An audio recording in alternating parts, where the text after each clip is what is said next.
a hardcore coffee man, that's what I am.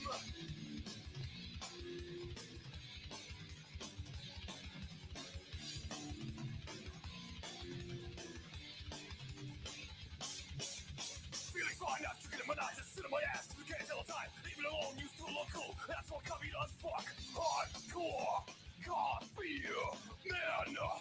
I'm a hardcore coffee man, that's what I am.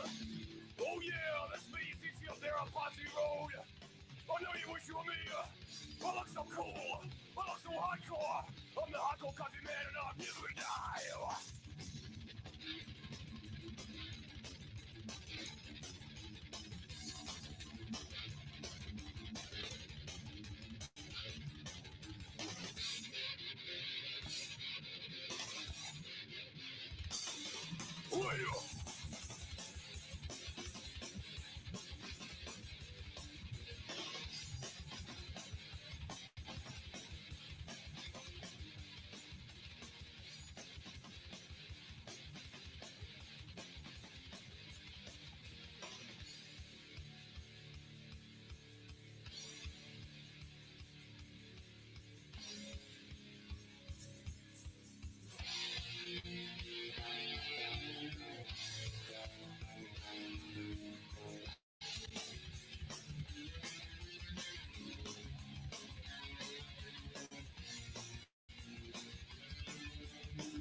Strong black is better than crack. Caffeine moves okay. Hardcore coffee man. I'm a hardcore coffee man, that's what I am.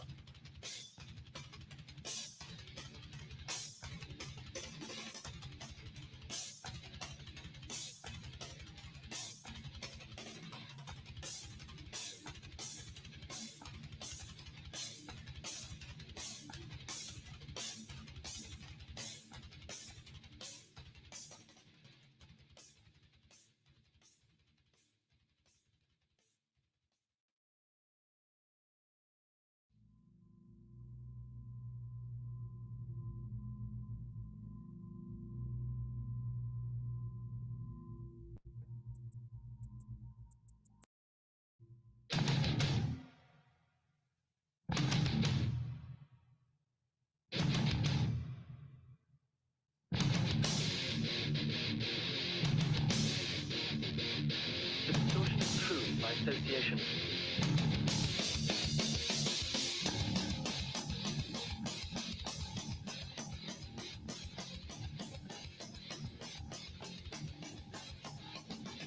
The old organizations thinking all to the new.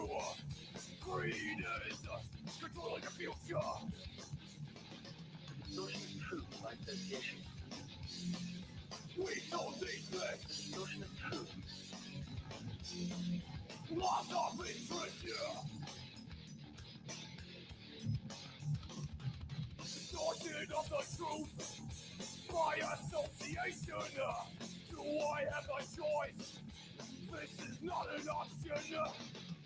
The old order changes. Yielding place.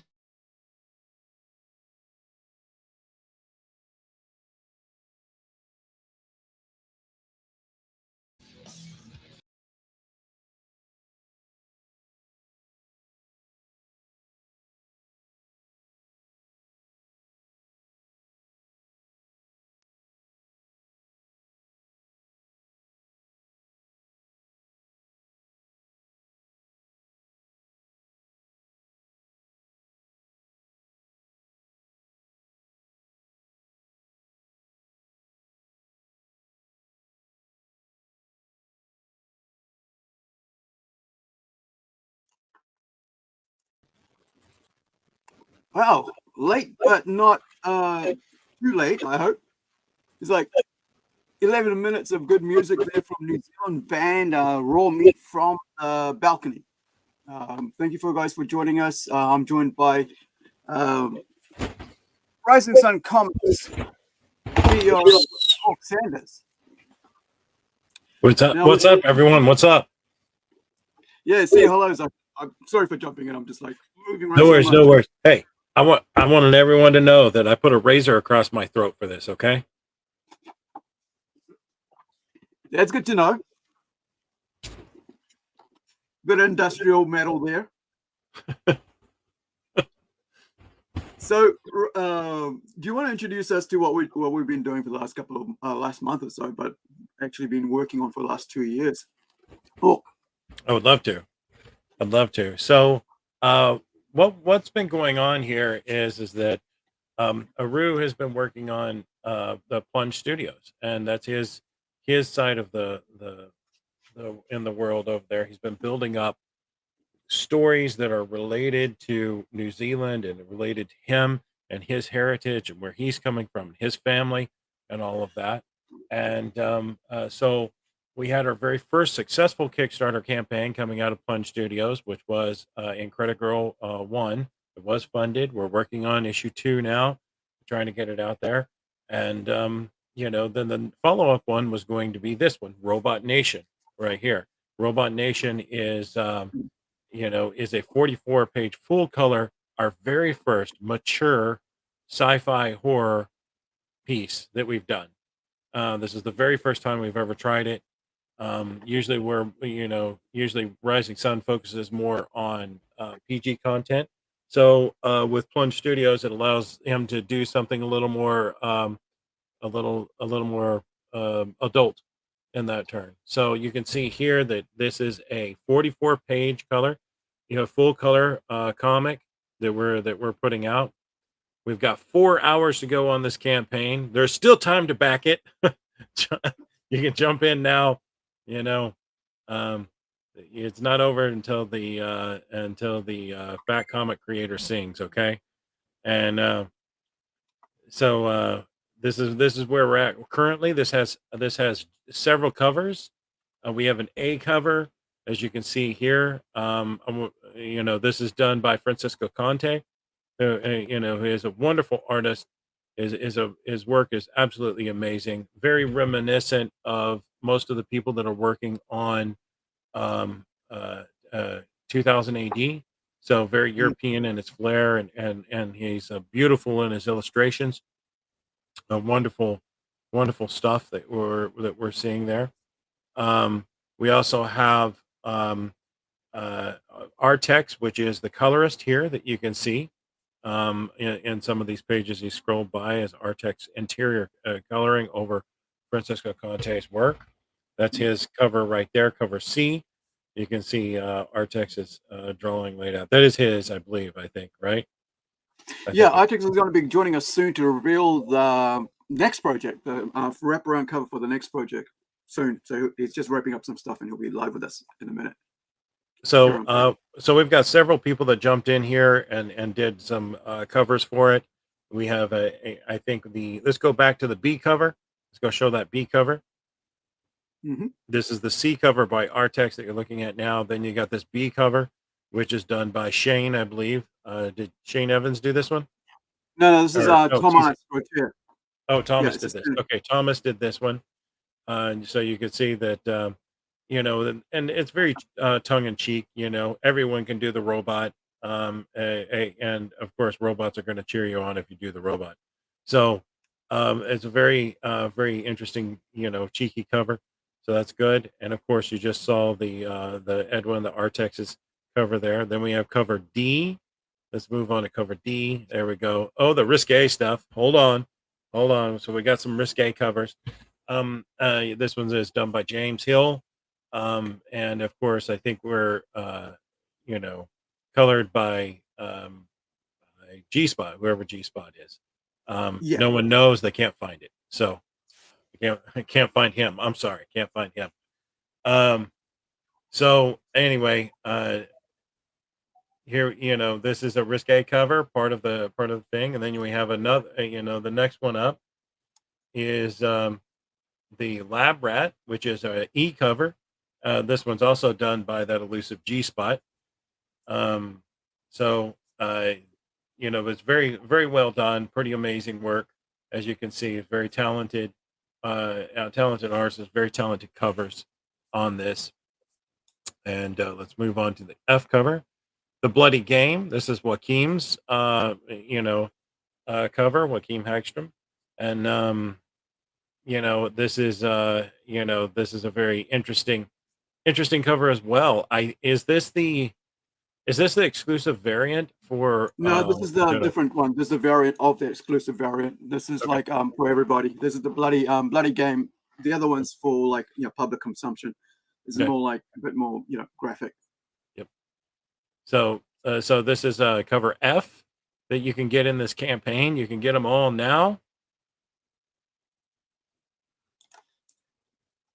That cover G, again by that elusive G spot, which I think very clever.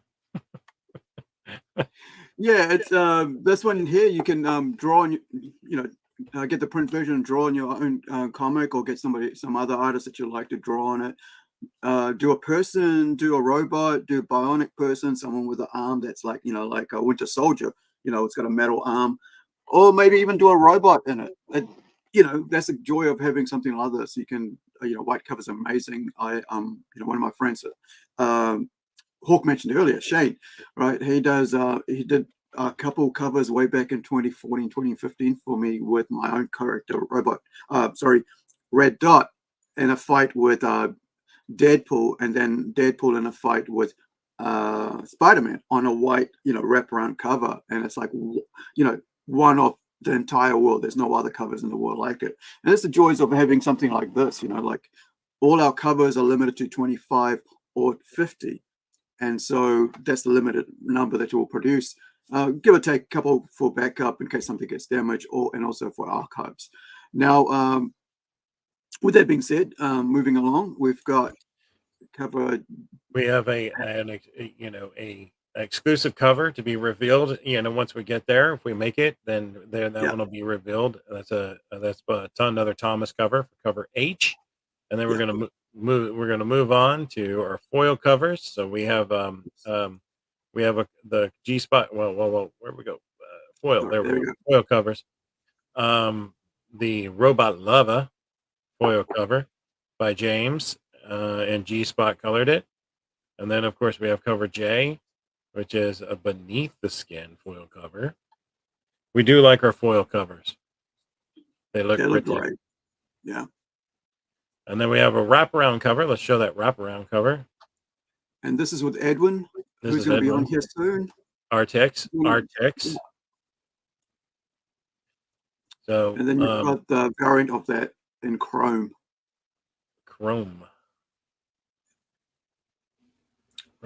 And of course, we got some package deals. We have the 3 translated versions, which is English, Portuguese, and Spanish, that you can pick up in that set. And Asimov's First Law and Asimov's Second Law, you can pick up the G Spot art cover set. So everything that G Spot did, you can find it right here, which is apparently a clever play that I'm going to run to death on this thing.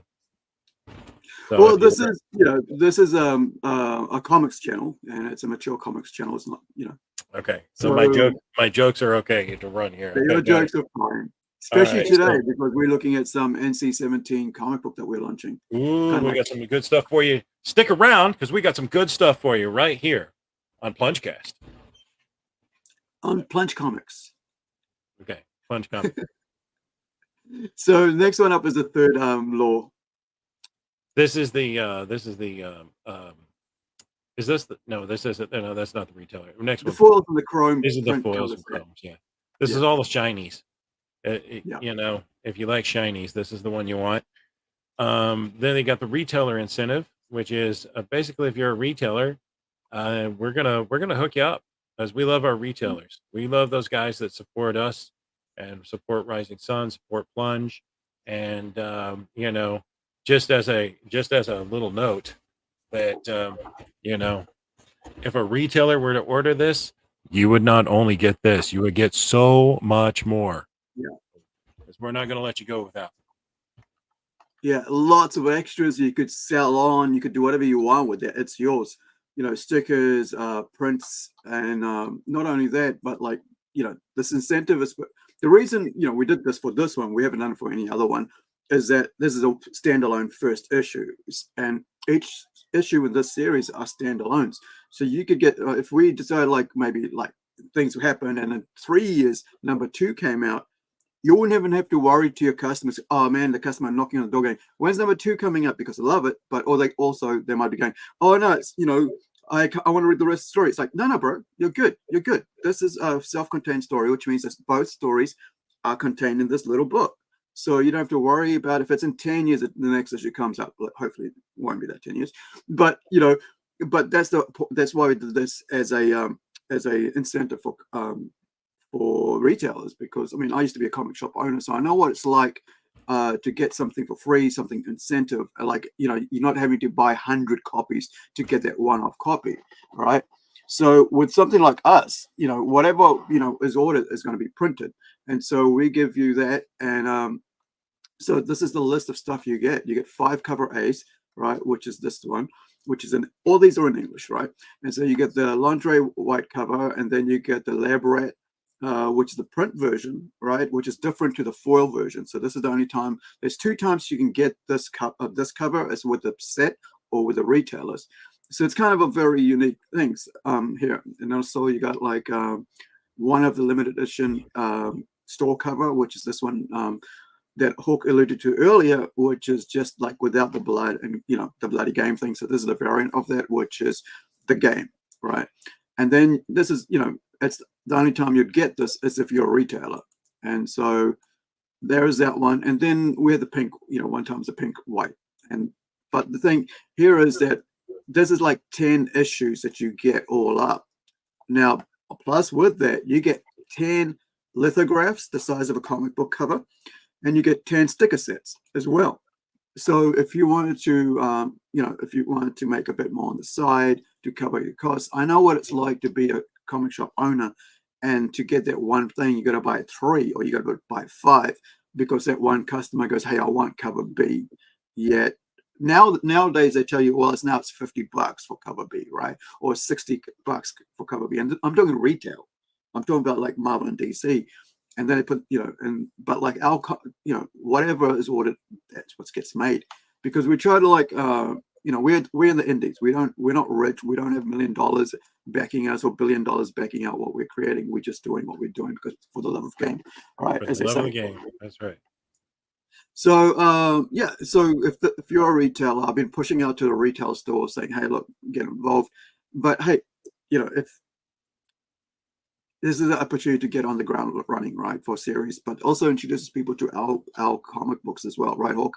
I mean, that's right. Because in there we let people know what other stuff we're doing, and that way, it's not only just works as a one-off thing that people can look at, but also go and see what else we're doing. Go and check out our website, check out Rising Sun Comics, check out Plunge Comics, and see what other stuff we're creating out here.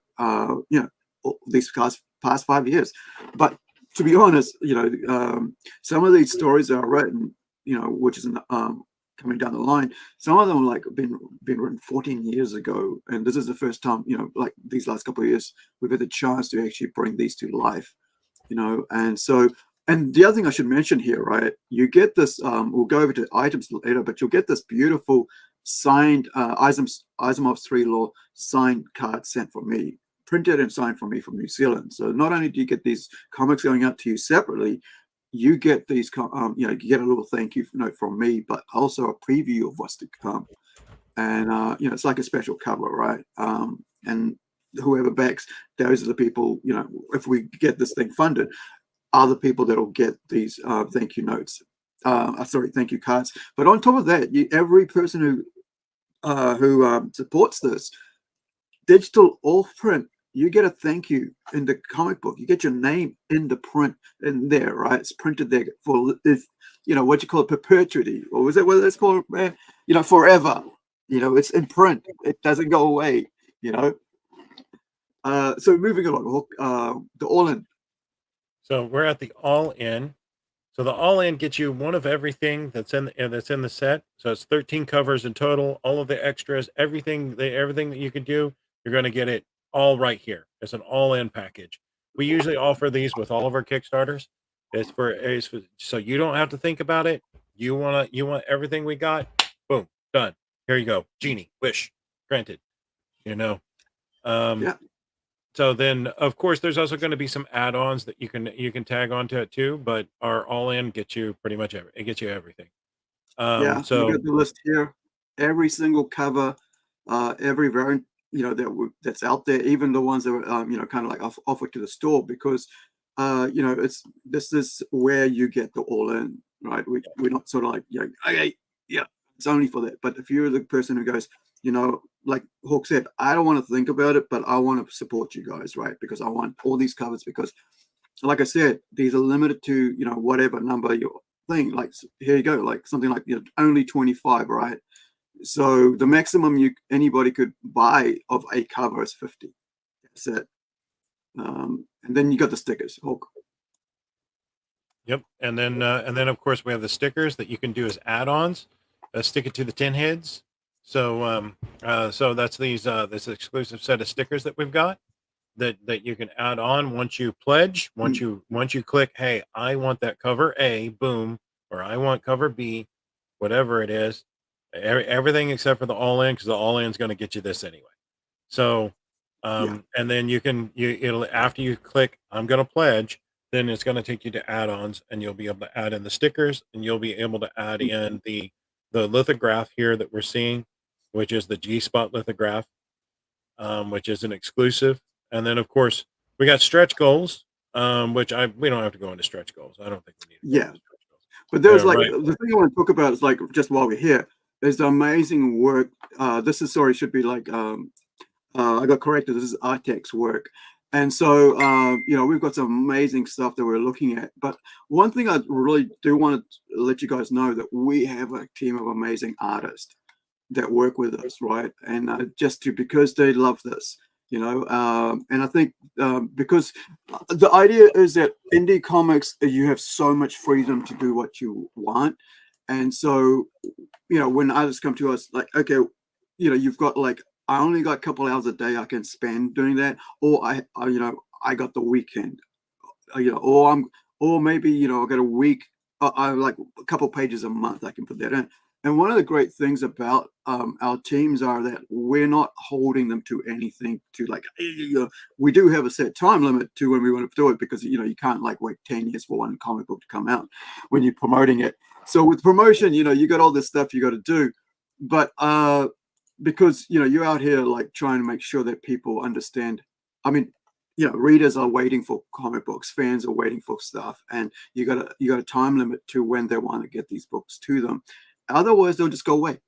And if you wait too long, people will go somewhere else, because comics are coming, especially with, like I'm saying, with indie comics, people like, more comics are coming out all the time. And the cool thing about that is a great thing. Like, this is the best time to be alive, and I was just saying that on one of our New Zealand heavy metal sites, like, people don't understand how, like, this generation doesn't understand how easy everything is. It's kind of like when there was an image put out yesterday where I should put this on silent, but there was this image put out yesterday. Let me find it. Now, I've got so I'm going to show you this image, right? And just give me a moment here. I got a little glare here. There we go. Sorry? Oh, I was just fixing some glare. Yeah, I'm working on something special for everyone right now. So okay. So the thing here is, like, 30 odd years ago, right? I went to a live concert in New Zealand 30 years ago, right? When you press on the one, it goes play right away. So what I want to show you guys is, like, how easy it is now to enjoy life, enjoy art, enjoy music, enjoy everything that we see, everything we are, that's available right now is such a great. Not like I said, I've been through some things in my life, right, and I am so grateful to be alive at this time in life. And one of the things I want to do is welcome the Artex. Hey, Artex is in. yes, I'm in. Got to play his intro music. Play his intro music. I don't know. Hold on. His intro music is something like this.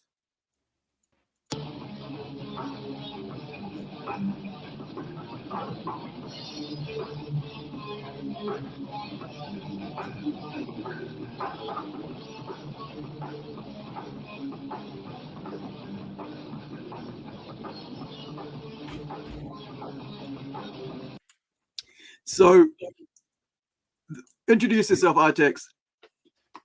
This is Artex. The color is for Robot Nation. There isn't anything else I can say at the moment because it'll just be bigging me up. But I'm good with all that. And you should be bigged up because you do amazing work. I mean, like, that's the thing I was just saying before, that we have some amazing artists and creatives and working with us, right? You know what I'm saying? It only takes someone else to say that I'm cool. Well, I mean, that's something that us Kiwis are similar to. Like, we don't like. This is why I have a hard time going, please like, subscribe, because it's just not in us as Kiwis to do that. It's like we're not that, self-promoting. We don't like push ourselves onto other people, and when we do, it's like a negative thing to us Kiwis. It's called a tall poppy. So, and that's also Cheerleading, a bad thing, right? No cheerleading. Yeah, that's what yeah, it is. you need somebody else to cheerlead you, because if we cheerlead ourselves, people will go, "Hey, yo, get back here, you know." Which is kind of like for Kiwis, it's a very bad thing as a creative person. Like, every time you put your head up, people think that you shouldn't, and you shouldn't do that. And so we have a whole it's like a whole creative sector or talent skilled pool where you've got people who just don't want to see you succeed, or if you do succeed, they don't want you to succeed anymore. And so it's like what Americans call crab in the buckets, right? You put your head up, you get pulled back down. If you try to get out of that bucket, you get pulled back down, right? Like crabs. Yeah. So the crab in the bucket thing. One of my American friends told me that a couple of years ago. We call that tall poppy in New Zealand. You know how you got the beautiful flower at the top, and and it's got red, and then you got the real thin stalk, and it's trying to get up there into the sunlight and shine away its beauty, and then the other ones are trying to come along and cut it off. So one thing I do think is really important is to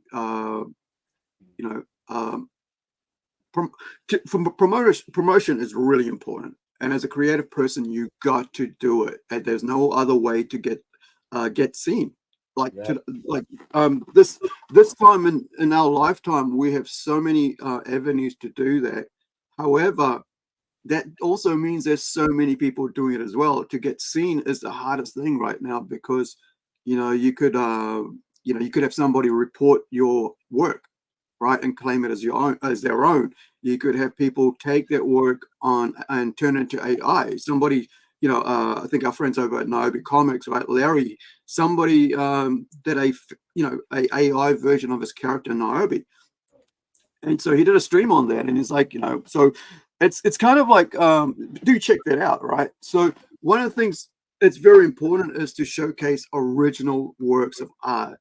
I had a friend the other day drop me off after we went to I'm just going to bring this up. So the other day we went to, if you guys saw me on the Plungecast channel, which is where we talk everything, there's no comics, interview artists, interview writers, everything. So this is just our exclusive comics channel, right, where we create our stuff. So the other day, I went to I'm just trying to find this images here because I like to post a lot of funny stuff. So here we go. So this is a short video I made, but let's pause that. Please pause. Yeah, I have I need to turn off the autoplay, but Artex hung out with me. We had other artists on that page. We talked and worked through creating this little bowl cup, right? And it was the only three-legged thing there, and I made a joke about it's only three-legged thing because I walk with a cane.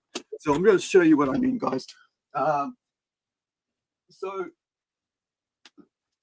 because I have a spine injury, I have to use a cane to walk with. So, which means that I only have one hand to do anything while I'm out and about. And so I was telling Artex yesterday, I was out for 3 hours walking around and pulling along a trolley because I hadn't been out for 2 weeks. And so to go do grocery shopping. And so I was pulling it along, and my wrist, I woke up and still sore now.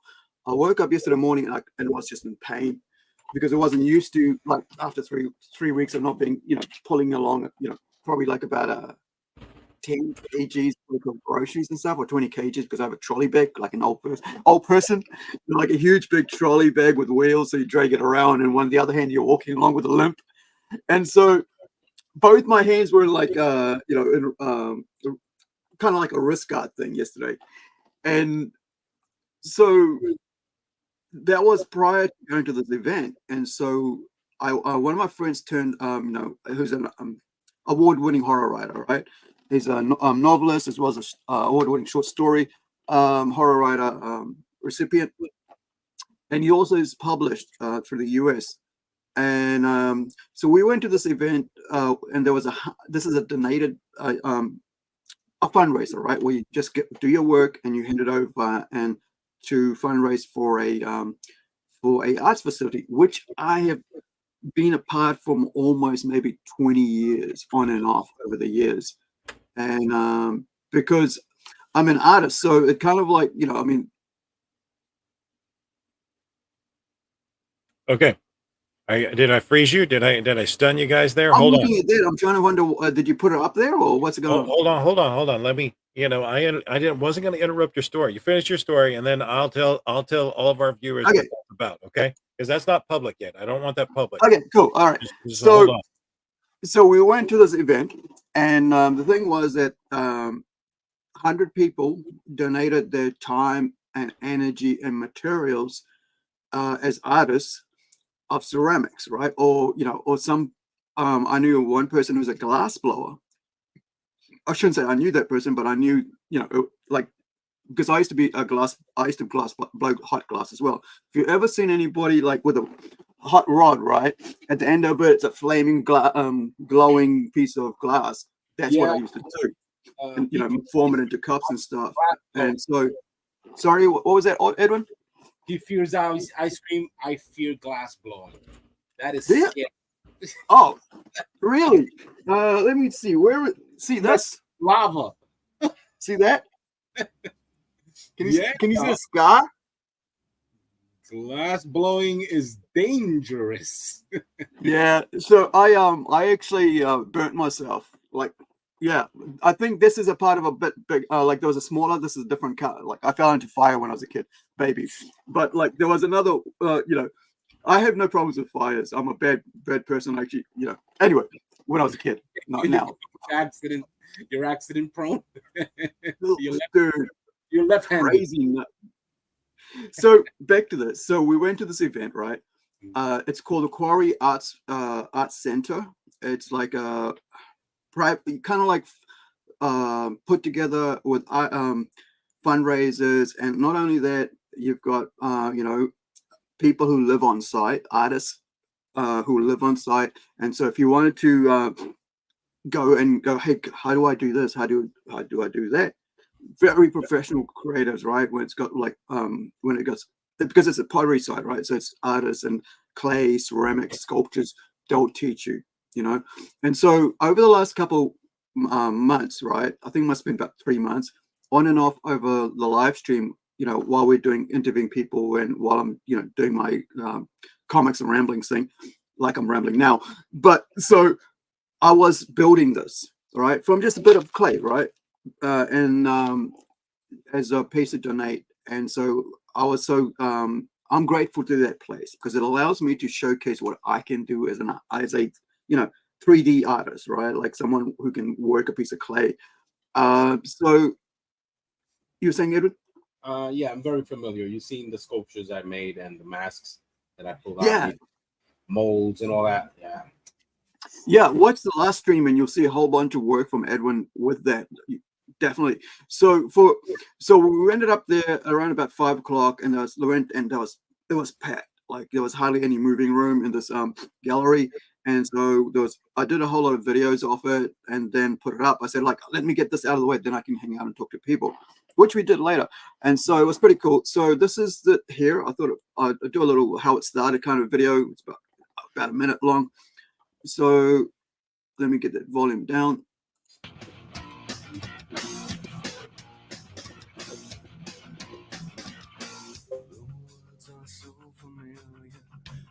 Same grades, the same mistakes. It doesn't have to be like this. If you don't make a friend now, one might make you. So learn the gentle art of making enemies. Don't you look so surprised? If you know, were you waiting for the rest of that song, Edwin? Yeah, I was listening. Yeah. So this is a bit more of what.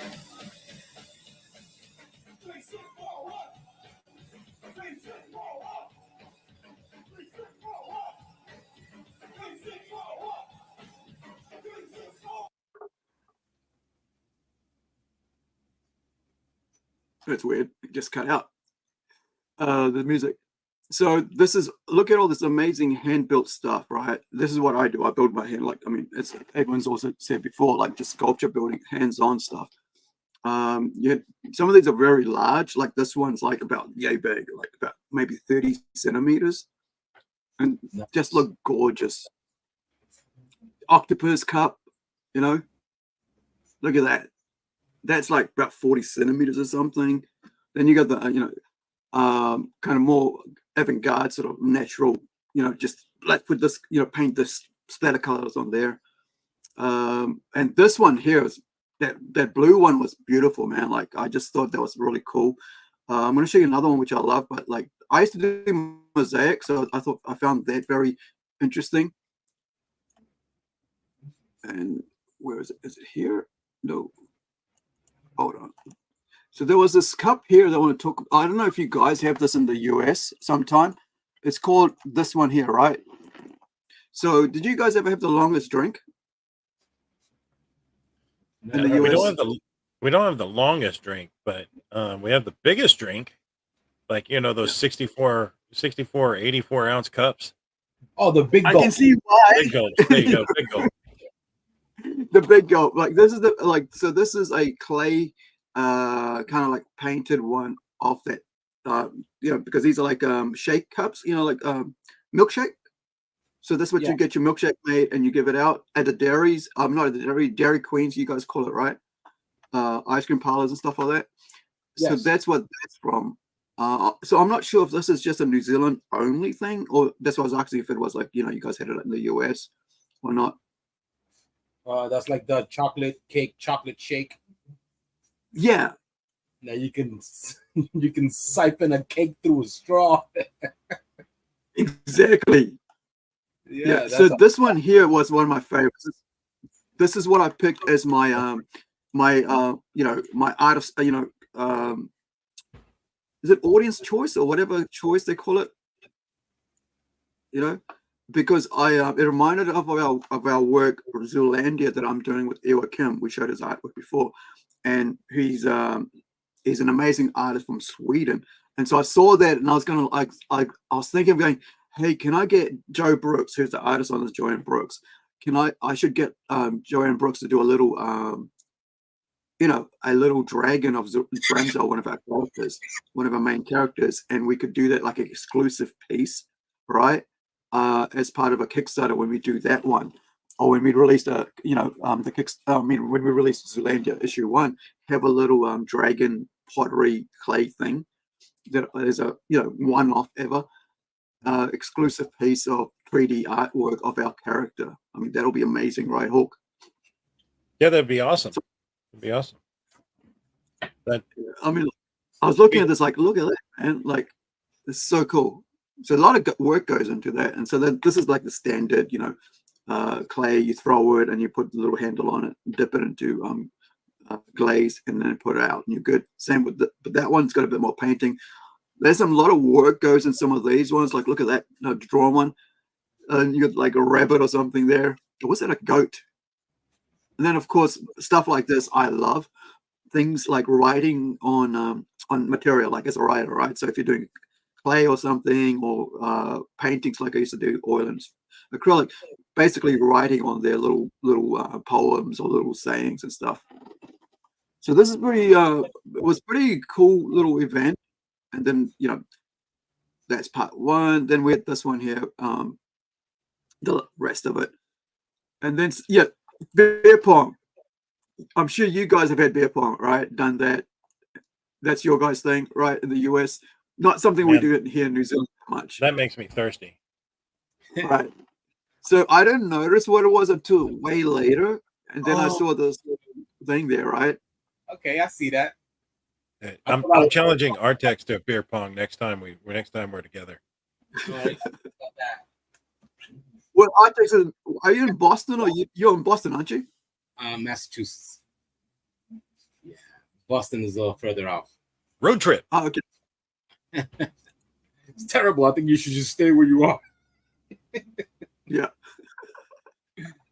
So you got this, and so I thought that was pretty cool. It took me a while to, like I said, figure it out. And this is what I was saying about like people doing not just clay. Over here, you'll see that's wood, right? Look at that, as well as clay. That is an amazing piece of work. It's almost like a hand. Let me just go back to that. So, like I work in I'm what is called a multidisciplinarian, right? Which is like I work with wood, clay, paintings, fabric. I will work with foam. Whatever I can get my hands on, I will paint on that. I will mess with that. I'll sculpt that. That's the way I've been, I used to do it.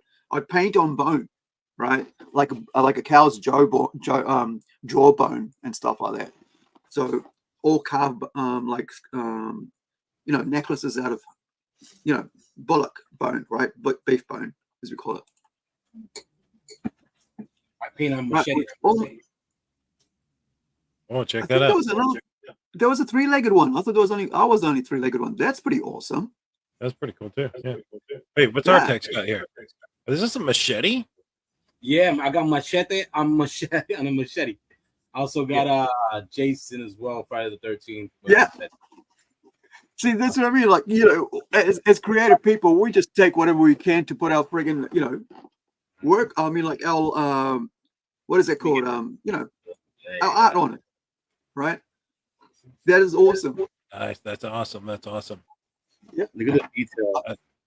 I like that. Now, look, I kind of want that. That is awesome. I kind of want that, man. That's awesome. Where'd you get this from? I want to buy one. I made it. You made that? Yes. Yeah, he drew it. Yeah, he's an artist. So check it out, Artex. Look, this is what I got on my wall. Okay, I'll show you right here. Hold on, give me 1 sec. Let me pop you guys back and forth out of solo. And here's I got a knife and sword collection. I think that would look good up there with my knives and swords. Nice. I like that. Yeah, I have some swords as well. I lost a few, but I also gained a few. I think it's a Tibetan sword. The ones that were made for breaking other swords. And nice. It has some. I think it's Thai writing or Chinese. I'm not sure, but I had lost a few of them, and I ended up painting regular machetes, and people actually liked this idea, so I did a few. Nice. Aru's showing off his as well. My katana, right? Oh, here we go. It's actually a metal blade as well, by the way. Just needs to be sharpened and we're good to go. That's wood. That's awesome. I like the machete on a machete. Yes. And I've been dying to go to Trejo's Tacos. Oh man, me too. Y'all been trying to get. I know there's people who actually buy them and actually mail them, but and that's Evans right there.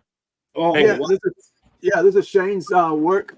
So artists will find any surface to work on, just as we've proven, right? With Artex, machetes, whatever. And I'm like that. And so you know, that's where like here's something like, you know, non-artists don't understand, and people who are like just trying to try their hand at it, like hobbyists. When you are truly a creative person, it's just bleeds out of you. You just can't stop it. It's just, you know, it's there. You'll pick up, you know, a piece of paper and you start drawing and doodling, and next thing you know, you put that into something else, paint it and stuff. And that's the joy of being, you know, of being a creative person. But also, it's also a struggle because you got to sell that stuff to keep making more stuff, you That's know. right. Yeah. And so yeah. Everyone has this ability. Okay. All right. I got to jump in here. You guys want me to jump in here? Yeah, Trust let's me. go. What you gonna show us? We have some viewers watching right now. Hopefully, we got a little bit of an audience. For Rising Sun doesn't do sales very often. We usually don't. We don't need to. But for this special occasion, right now, for anyone that's backing this Kickstarter campaign right now, if you have a pledge, and you know that if you for Robot Nation, if you have a pledge and it is active right now, and you want to add something to it, go on and add some small item or something like that, and you can be in on this too. So right now, if you back and support this Kickstarter campaign, we're going to give you a one-time use 50% off coupon right now. So if you go on there, you back it, we're going to email that to you. You can use it one time, 50% off of anything in the Rising Sun store. Shirts, socks, you know, any comic books you want, graphic novels, our big books, 50% off sale right now if you back the Kickstarter campaign. Whether it funds or not, if you support that, you support our Kickstarter campaign, Robot Nation, from right now till we got 3 hours left, jump in and do it. And we're going to send you that coupon. You can use it, you know, whether we get funded or not. So take them to the store, Aru, and they can see there's over 300 books in our store, 300 plus books, plus all merchandise, every shirt, every, you know, all of our stickers, all of that stuff, 50% off with this coupon. So we're going to be running that to the end. Now, if we get to 50%, I've got some more goodies that I'm going to be throwing at everyone. And, you know, I might even do a 75% coupon, you know, if we can get to 50%. So let's see if we can get to 50% in the next 3 hours. And if so, then I will run a 75% coupon for a one-time use only. What do you think, Rue? You like it? Oh, yeah. That Yeah. came out. So, I mean, you've got the emails of everybody, right? Yeah, From we got the Kickstarter. emails on the campaign. Anyone that joins right now, if you're pledged right now, just jump in there and do a little add-on. We're gonna send you this coupon. For anyone from right now to the end of the campaign, just jump in and do it, and we're gonna send you this coupon. One-time use. You can buy anything in the store, anything, any shirt or anything else that we got there. Even on our sub channel, this coupon is gonna work and get you 50% off right now. Boom. I think that's the best sale we have ever done at Rising Sun, is a 50% off coupon. Wow. We had a 25% sale in spring, which was kind of unusual. But, you know, before that, it was maybe 3 or 4 years before we had a sale. So we want to see this campaign, you know, be successful, and we want you guys to have some good stuff. So support us, and I'm going to give it back to you. Boom, boom. Here we go. All right. So I just noticed that our something happened with our Twitter account, which is why, you know, we're not getting any views out of there at the moment. And it's like saying we're not on premium yet. I am on premium on Twitter, so I have no idea what that's all about. So guys, if you're, I'm going to put another link out on Twitter and get you out here, because sometimes a lot of more of our viewers come from are watching it on Twitter. So that's kind of weird. So apologies for that if you're not able to see us on Twitter. I'm not sure why that happened and what, you know, because we are, you know, this month I did join Twitter as a premium member, which basically allows us to, you know, stream on Twitter, and not sure why it's not happening there. So I'm just going to put a note out on Twitter, and while we're doing that, we're Artex, do you want to load up your your initial design for the cover, and then we'll finish off showing off the final cover. Let me open this.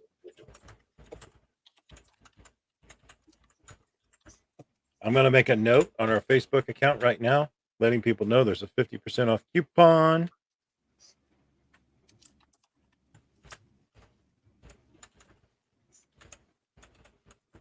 Right. Sorry for the for the silent air. I don't like silent air, but I'll try to get this done as quickly as possible because it's kind of bummed because you kind of like pay for services, you expect those services to be delivered, yet it seems that it's not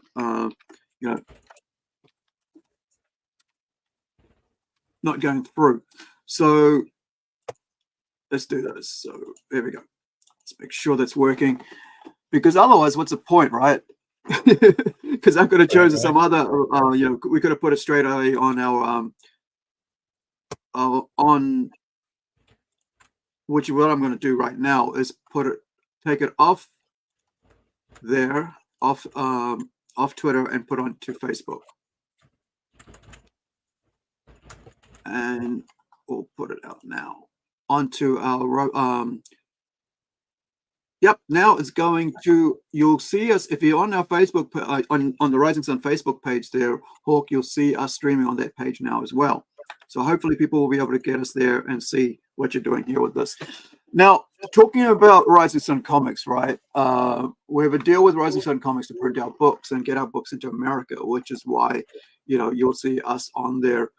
Now, here, there's a lot of fan comics, a lot of people doing their own thing. You got Red Handed Studio stuff. You've got, there's one, if you go into the all, you'll see everything they've done. You got the G.I. Joe fan comics. So if you're into, into G.I. Joe, you've got that. You've got stuff like, Henry, a bit more mature, sort of anamorphic hamster book, sci-fi series there.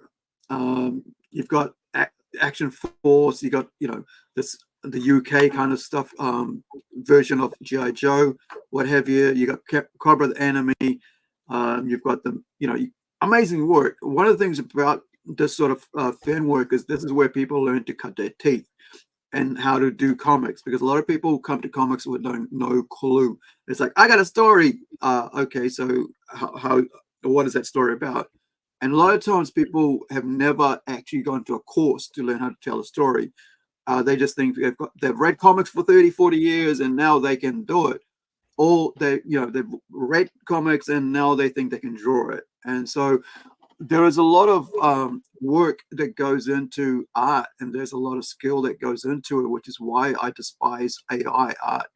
And I'm going to bring it back to what what I was going to say earlier, how I brought, a friend came back home with me with a writer, and he said, what do your friends think about AI art, right? What do they think about, all the stuff, is it copyright thing? I said, listen, you're a writer, right? You went to university to learn how to be a writer, learn the English language, learn, all the things you learned in your degree to be a writer. Then you went and did filmmaking courses to learn how to be a scriptwriter. Then you learn how to be a poet, right? And you did all these things. You spent all your money on it. And now somebody's just going to put that in there and go, and I want to write the story with this idea in that guy's style. And I said, that's all that hard work. And now somebody's just got for free. And one of the things that just recently came up was that, Jim Lee, one of the most famous names when it comes to, probably the top 5 when it comes to an artist in comicdom, right? Every one of us know it here, right? Comic book rock star, right? He's over at DC as a editor-in-chief or something. But when he does a cover, boom, and I've got several works from him. I even got a jacket, a hoodie that's got his signature series with DC Batman on the back. That's how, So the thing was that, like I said to him, he charges $35,000 US for exclusive everything. I do this image, you can do whatever the hell you want with it, print it as many times as you want, great. And I said, imagine somebody just goes, I want to do it in Jim Lee style, and there, boom. That's his whole life's work gone in a second or two, like maybe five seconds, right? how many times you're gonna like, how many words you use. All you gotta do is go prompt, do Incurred a Girl in the style of Jim Lee. Bam. That's it. Right? And it's there. And that's why, you know, really, if you're an artisan of your craft, and even if you're a plumber, right? Imagine if you're a plumber, you spend decades working, and somebody goes, okay, now we're going to just do this. You've lost your work, you've lost your income, you've lost your ability to feed your family, yourself, you know, and so on. And this is why I despise AI. And the other day I shared one, and I didn't even realize this, you know, it was an AI thing. And my friend goes, I can't believe you shared AI. I go, oh man, now I've got to check every single image that comes across my Facebook to, if I like it, I got to make sure I got to put it through an AI, you know, search engine and go, well, is this AI or not? You know, like I'll show you what. So now I have, I have this little AI detector on my, you know, on my screen all the time now, you know, and so I can go in here and on my browser, so I can go in there every time and check if it's AI or not before I post. Isn't that weird that this is what we have come to now when it comes to art? That you have to like check, you know, you have to check every image before you can share it to see if it's fake or not. Yeah, it's pretty bad. The technology of today has made it impossible for artists. Because we fed the information. Now they think they're the epitome of art. Yeah. And we're gonna have to embrace it, regardless of the fact. You have no choice. But if you can find a way to use it and not abuse it, it'd be great. But they're making it too easy. You know what I mean? Right. That's the problem. But once you build your name and everybody knows that is not a Van Gogh, they know it's not a Van Gogh. It's a copy. Right. Different ways to skin a cat. Everybody knows that. You know what I mean? But right now we have no choice but to embrace it because comic books has become digital as well. And if that's the case, you can bust out comics all day digital. Yeah. Where it becomes sickening to the point where everybody's copying off of everybody. And there's nothing new under the sun. It's just a whole new idea and somebody put a different color on it. Right. Well, I mean, it's what I would love to see it is use it as a tool, right? Like, okay, so you know, this is like I did with like one of my images so that I could share to my artist, you know, and go, hey, this is what I'm thinking in my head, and now draw it into a new piece, right? Not trace over it, but draw into a new original work with your art style, your talent, your skill. I just don't want to copy. This is what I'm thinking, but this is what I want you to do. And I do that with everything I do when it comes to, you know, designing characters and stuff. And I've shared this before, you know, and so even like yesterday, right? I put up images from, you know, that I basically put together for Artex to show Artex what I was thinking about, you know, with for our character work and like what we're doing here. So this is. I'm going to show you this image here just quickly, and then we're going to see Artex, you know, do a cover reveal artist work. So this is a piece I put together, right? So for our James to do an interlocking cover set. So you can see here, you know, how I'm putting together. Let me show you. So I said to him, this is what I'm looking at for first thing, just to mess around, and this is what he came up with, right? I said, look, this is what I'm thinking about. And then please, you know, go through and put up your own, you know, bring it up yourself. And this is what I'm thinking about for the next one, you know. But you can see here, right? I'm just giving him what I'm thinking, but this is what he comes up. I don't say, you know, because here you go, dude, like do your thing with this. But this is what I'm thinking. Like each character is and the main represented each a set for Templeton series. Like there's 6 issues, so each one's got their own character is going to be on the cover A, which is like the first cover, which is going to be, you know, like the entry cover, right? Cover A is always your first cover, and so every 6 covers from A, you know, all 6 issues are cover A's are going to be interlocking to one single piece. So you have this beautiful 6 piece, you know, whatever they call it, of you know, joining covers, interlocking covers. So this is what I was telling him, right? messing up, going, "This is what I'm looking at, dude," and just take this and because I'm just, whoops, sorry, went too far. We'll get to that soon. So yeah, this is how we build stuff. Now, this is the link that you need for the merchandise. You can go to check out for Rising Sun Comics. That code will also, that 50% off will also be good there. I just set it up. Right, there you go. Now that should be on the Rising Sun Facebook page as well. It is. So okay, so now here's what we're going to look at. This is the Artex working on. Is this the is this like the Robot Nation? Yeah. Not Robot. Oh yeah, Robot Nation. Yeah, sorry, my bad.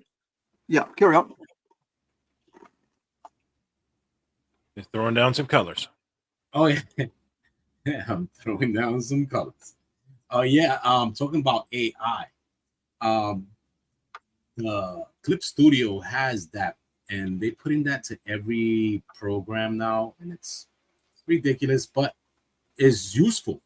Back in the day, people would have to something called flatting on in your comic page.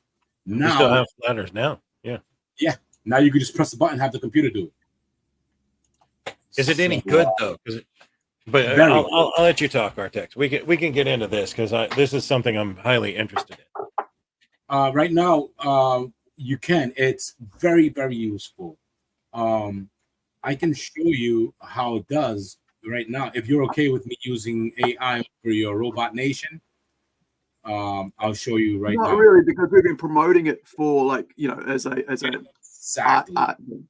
Right. And that's if we're gonna say that we don't use AI art, then we're not gonna do AI art. And that's for Plunge Comics, we're not gonna do that. Right? It's because it's the worst thing is to and then say, oh, we're not doing this, and then somebody goes and puts it through the AI generator, which I just showed you, to see if it's AI or not, and then they go, oh, you did AI. So I'm very anti-AI. So if any of my guys, goes, oh, this is what we're doing, I'm like, yeah, no, you're not. Right. But if you want to go do your own work, right? Yeah. Here's what I'm saying, like, if you want to go do your own work and you want to use that, then you're fine, right? But if you're working with us, I want to see original work. Sure. My latest picture I did of Doom, Dr. Doom, actually. Yeah, I saw that. That was pretty cool, man. Right? Yeah, I did the colors a little fast on it, but I'm going to bring it back to the outline work, and I'm going to show you what the computer does with just one press of a button. Right. It flats it well. It gives you individual colors for everything. It actually understands what things are, and if it doesn't, it just throws a color. If it sees that it doesn't have a form, it'll just be like, okay, that should be a shade. You just throw it as long as it works with the entire picture.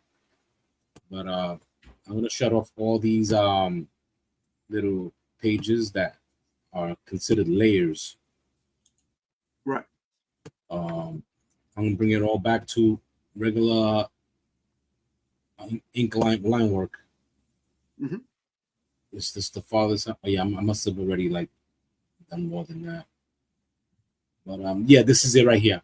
I'm gonna just click on this page. I'm gonna come over here to edit. Go here to color. Look at the way look at the way they wrote it too. Colorize technology preview. Then you unmute color, you click it. The computer says, oh, all right. I've got you, mate. It sounds like an Australian there. That's not that's how they speak. That's how they speak. Aussie speak just like that. Look at that. It threw shades and colors all on there. Now, because it thought it was a face, it gave me flesh tone, Yeah. They didn't know it's Dr. Doom, but they knew there was some sort of robotics at the bottom. Once they didn't see that the rest of it didn't look like a mouth or a nose, they said, let's give it a tint. Let's give it a tint. But these other swatches here can bring it all back to the flatting look. Right. See, this is not so much AI. This is actually a tool that you're using to help yourself, right? Well, Because I mean, it understands what you're doing as an artist. It understands how your own work is working, right? When it comes to shading, it's not trying to like take somebody else's work and make it something your work, right? Into you, what you're doing, and taking from somebody. This is you using the tool, and this is what it should be, right? Using the tool, giving you the ability to use the tool in a more creative way. But what is it like? You know, technology is supposed to make your life easier, right? Not to take away from your life. It's And, it's the computer. It computes. So yeah, so here's where I want to get in on this, right? So I, you know, I agree that AI can have a place. However, right, however, I want AI to help me do things that make the task easier. I don't want him right. to do it for me. That doesn't help me for it to do it for me. So I explored this a little bit because I thought, hey, if we can do flats, if the AI can do flats, then that just improves time, right? Because Right. we give credit for people doing flats at Rising Sun. They always get credit for it, but it is probably on the lower tier process of everything. As a matter of fact, a flatter normally charges you $5 or $10 a page. If they're Right. really good, they might do 15 a page if they're masters at it. But it's really kind of a quick process just to help the colorist move quicker through Yeah. his part of the job, which is coloring. So it's like giving the colorist a helper. That's kind of what Yeah. it breaks down as. I mean, So flatting isn't like an art form, right? It's not like all you're doing is like paint drop, right? No. That's not true flatting. That's cheating, and it's bad cheating at that. You want to see a true page of flats? They look like, Yeah. I might share my screen so I can show you guys what a true page of flats look like. I mean, I've done flatting myself, so I know, that's what I'm just saying. It's like it takes a lot of time, especially when someone hasn't tied up the lines, right? Hasn't connected each friggin' line. So it ends up being a mess. A flatter has things separately, every character separately, everything's cut out separately. Hang on, I'm gonna Mhm. share my screen. I'm gonna share my screen, and then you could. What do I do? Hit present? Is that what I need to do? Yeah.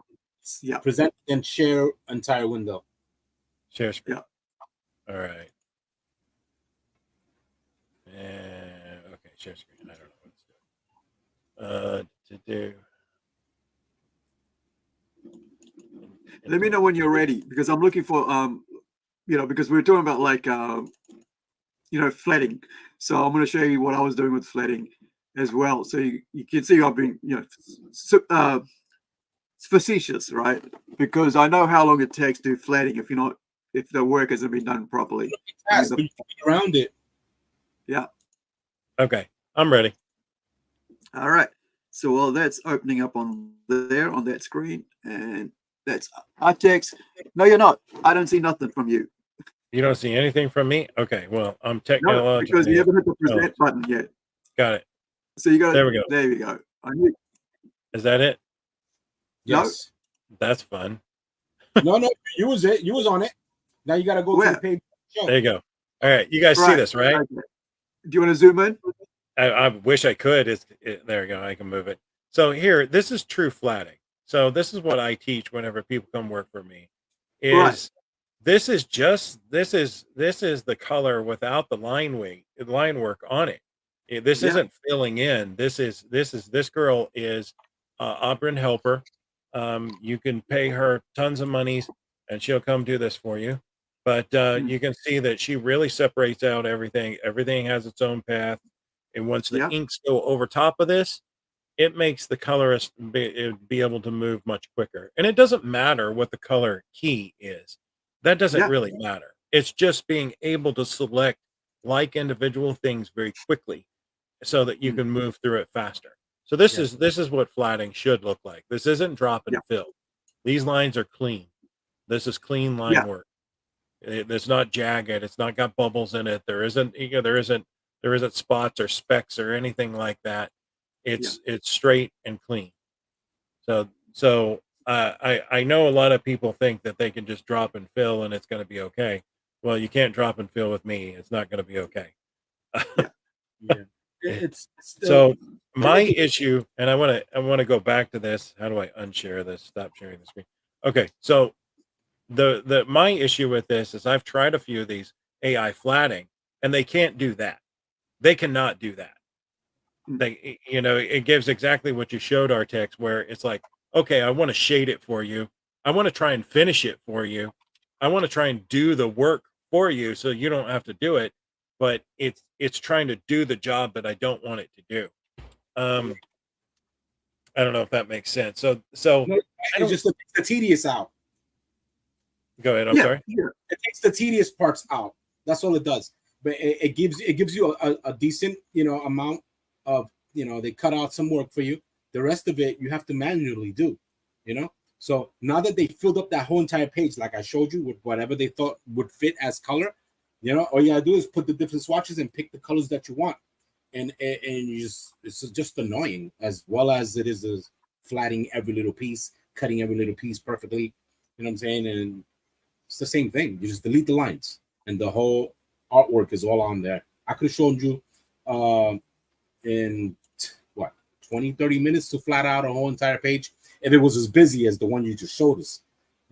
This one you can actually pick individual colors after it threw all those colors on there, because like you said, it just makes it more simple to pick and choose where you want it. Click, click, click. For a colorist, you could just slap on any color you want and change anything you want. That's so you can turn off the shadowing effect that it's building on. Yes, by putting it on the other gradients. It has gradient mapping. So once you use your selection tool, which is that little magic wand, you can pick and it'll go around the area that's solidified by an outline. And it's called anti-aliasing, I think it's called. Okay, yeah, anti-aliasing. Yeah. And that right there shows you the how much it would go over a certain line. If it's thin, it knows it'll go over it. If it's too light or if it's too dark, it knows that it's the end of that segment of piece. So it was okay. You could just fill that color in, with any color. Like, see her purple G string. That's perfect piece. Her bikini, real simple. Click, click, click, done. You could change any color you want. But okay. Yeah, it takes a whole lot of pages to do that. A whole bunch of screens. Everything is a separate screen until you just decide to put it all together as one. It'll be a file, a PDF. Oh no, what is it? Are you talking about this one here? Yeah. There you go. See, perfect. Exactly. See, yeah. If you were to have put a gray on all of the initial page, like a gray, and put it to 50%, and then layer your colors on top, they pop even further. And the more you copy them and layer them over, they get stronger, and the computer keeps on giving you a level of what thinks is a perfect correction of color. So right there, AI already, by knowing how much a color would be too profound or how a color would be too light. You know what I'm saying? Right. So, because if you don't know any of that, you're gonna have a big, thick mess. You're gonna see that. See what happened to your colors and how you made them a little darker. If you get an entire page gray in the background of everything, it makes everything else stand out. But the only thing that wouldn't stand out is the whites. You got to put in the whites where they belong. Yeah, I haven't touched this page for about a year or year and a half, and so when I finally get to it, right, when I do the final colors for it, because all I was doing here, this probably took a couple of hours because I was like having to go right in. Some places got to retouch, and I was just seeing how this was just to say, okay, this is what I'm looking at the colors. So then I'll hand it over to the colorist, right? Because this is the tone of the skin of her, and so you can see the different tones of the skin. So that Kirsten here is very light, she's European, and then you got Amber here, who's like her mom's Indian and her dad's European. So there's a mixture. So her light's going to be, her skin tone's going to be lighter, like my sister's, right? But then you've got you've got these tribe, like, ethnic tribe, and then you've got the man who's out there all the time. He's going to have a darker skin in the sun, right, running around. And the ladies aren't always going to be out there running around, but they're there, right? So this is why a lot of people don't understand, how skin color works, and they think everybody's the same, all around. But like you can see, that there's reasons why our skin changes the color the way it is because of the mixing and stuff. I've got like a very light Indian cousin, like both parents are Indian, yet she's got the lightest out of all our family, lightest skin out of all our Indian family. So it's kind of strange where like genetics is sometimes you go, okay, what happened in the past with that family, right? Was it North Indians who are very light when the South Indians are very dark? So, and then I kind of fallen in somewhere in the between because of the mixing of my blood, right, between my two parents. And I think, and this is of course, by our friend, James D. Hill, who's the artist on Templeton, right? Nice. So I thought I'd share that there. But the other thing I was going to show is, when I was coloring this, same deal, right? I think this is, working on a different. Oh, here we go. I was getting a kick out of that. It crashed on me. All right. So, but since that crashed on you, how about we look at the cover reveal that I finished? Yeah, that's just beautiful. I love the way it came out. I also put colors in it. The colors look amazing. Everything popped. So I'm going to show that in a second, but I wanted you to show the process before we go to that. So let me just type this up. Let me do a recap real quick, Aru, before you jump into this. Let me do a recap for anyone that just joined in. We have our Robot Nation Kickstarter running right now. If you go support it, up your pledge or anything like that, you get a 50% off coupon from now until the end of the thing. That you can use the coupon later, but you want to go get it now while the campaign is on. Whether we get funded or not, go support us. We're going to email you a 50% off coupon for everything at Rising Sun. Shirts, books, everything, including Aru washing dishes. So go support. 50% off at the Rising Sun store. Okay. All right. Jump back into it, Aru. Take it away. It's got 2 more hours to go. So yeah, we'll see how this goes. Now we're back to our Artex work. So this is let me pop that off there. Let's get back to where am I? I got that. There we are. Cover reveal. Right. So this is the wraparound cover, and I've done like 2 different versions of that. Let me pop that out of there while you get yourself sorted.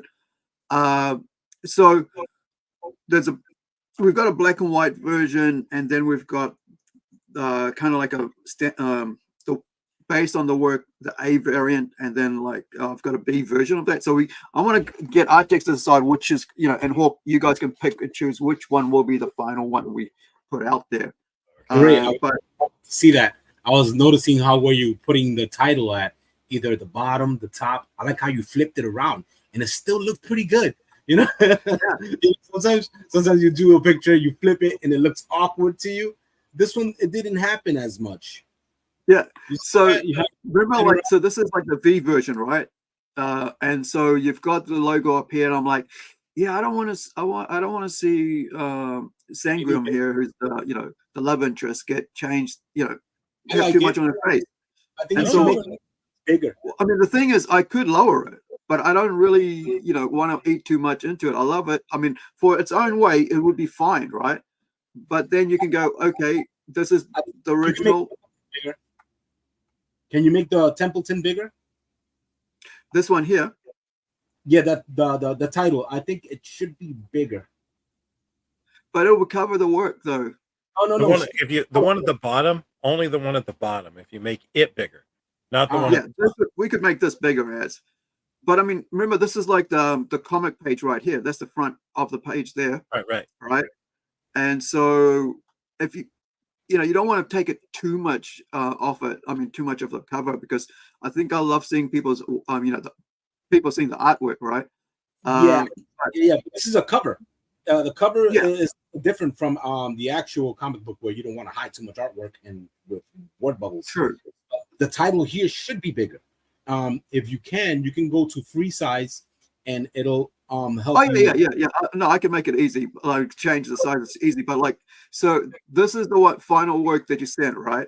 And so we lost the signature. So I went and asked, Artex last night to send a file with the signature, so I could put the signature in, because I had to resize this. But what do you think of this one, this version, that version, right? Version, this is version B. Version A or version B?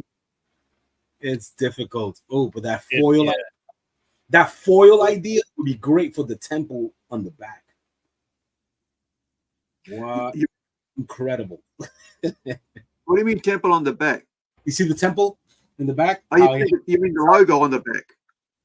The temple design that's in the back can be foiled or not, but I'm just giving you just an idea.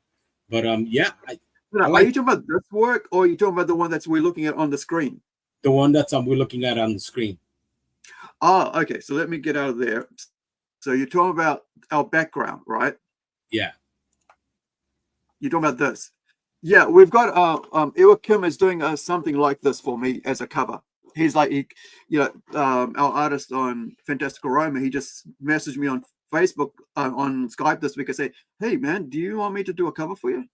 I go, "Yeah, do us a scene of hell," because I want a scene of hell, like very graphic scene of hell.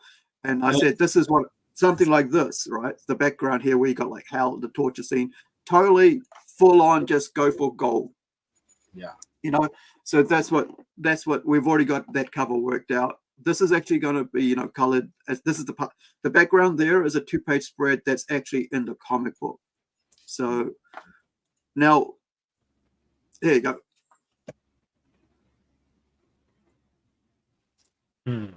Talk us through this. Text. Oh, I'm sorry. I'm looking for a page I made for you. Yeah, where am I? Here I go.